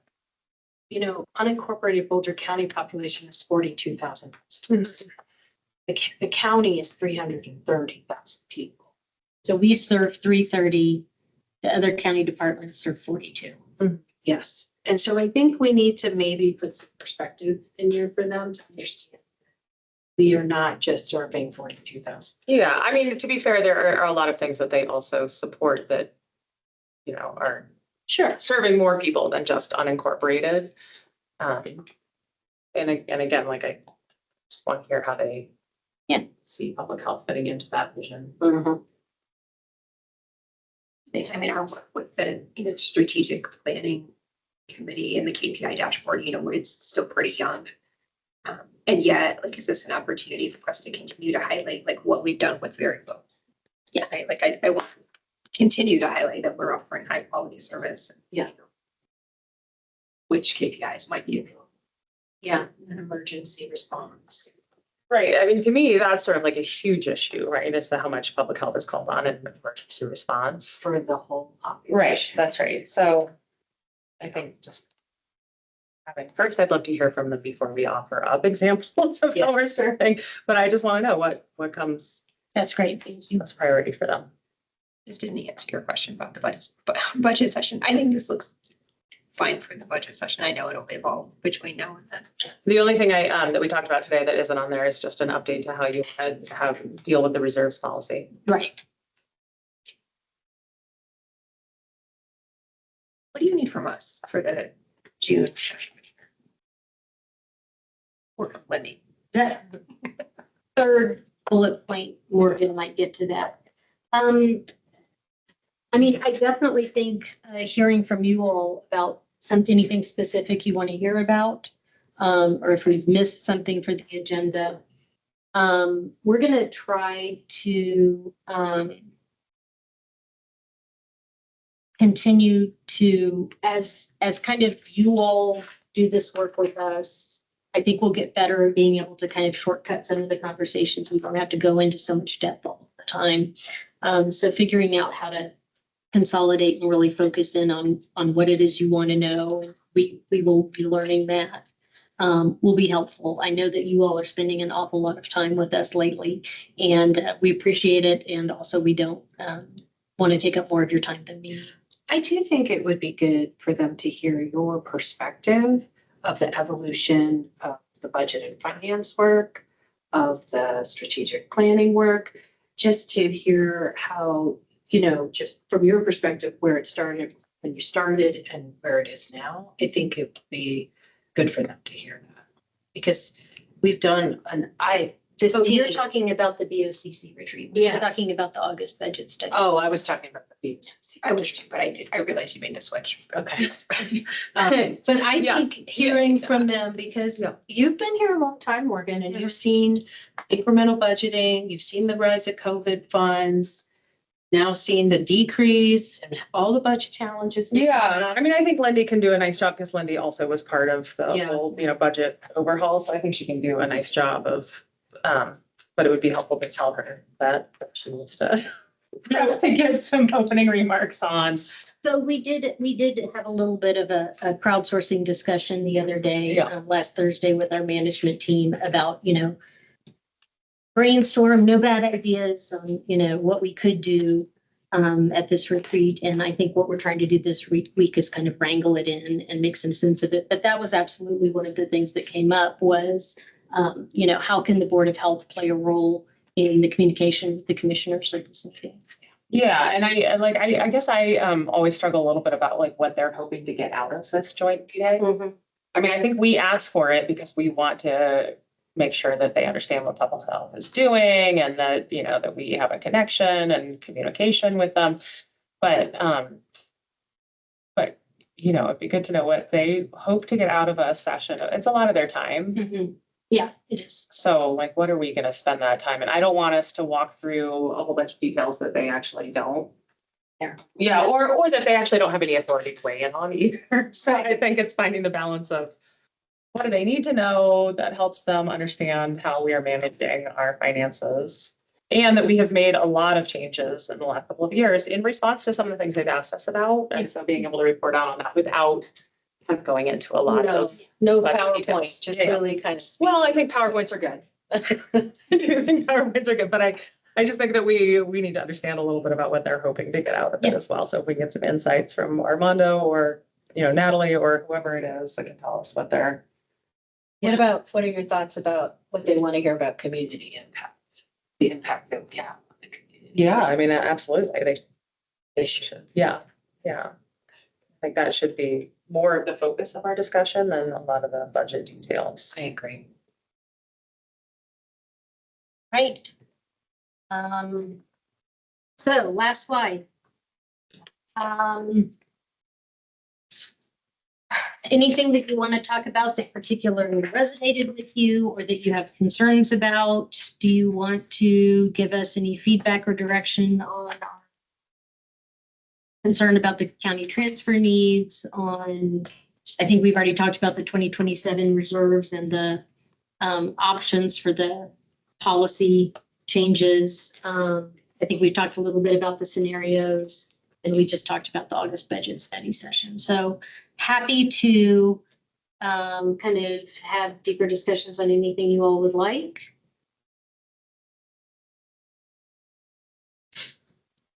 No, I mean, I think in Lindy's absence, I'll just say that, you know, we continue to be really impressed by the direction that the department is moving and tightening our finances and really rolling up the sleeves. And, you know, we are in such a better place than we were 3 years ago, 2 years ago. It just continues to move in the right direction. So thank you. This team is remarkable. Yeah. And they're a small team, but it's mighty. Yeah. They have really taken the bull by the horns. I mean, Armando's been gone since January, so they've done all this work themselves. And it's really tough. Sometimes at 2 a.m. Less at 2 a.m., less spreadsheets and less at 2 a.m. That's what we're Sarah's been marching setting towards. That's healthy Joel's. She's been setting healthy boundaries. Yeah, good. Okay. Thank you all so much. We really appreciate your volunteers and your civic spirit in helping us with the health department, and we look forward to more conversations. We have to adjourn. our meeting. No. But, you know, like, point of that, we are spending a lot of time together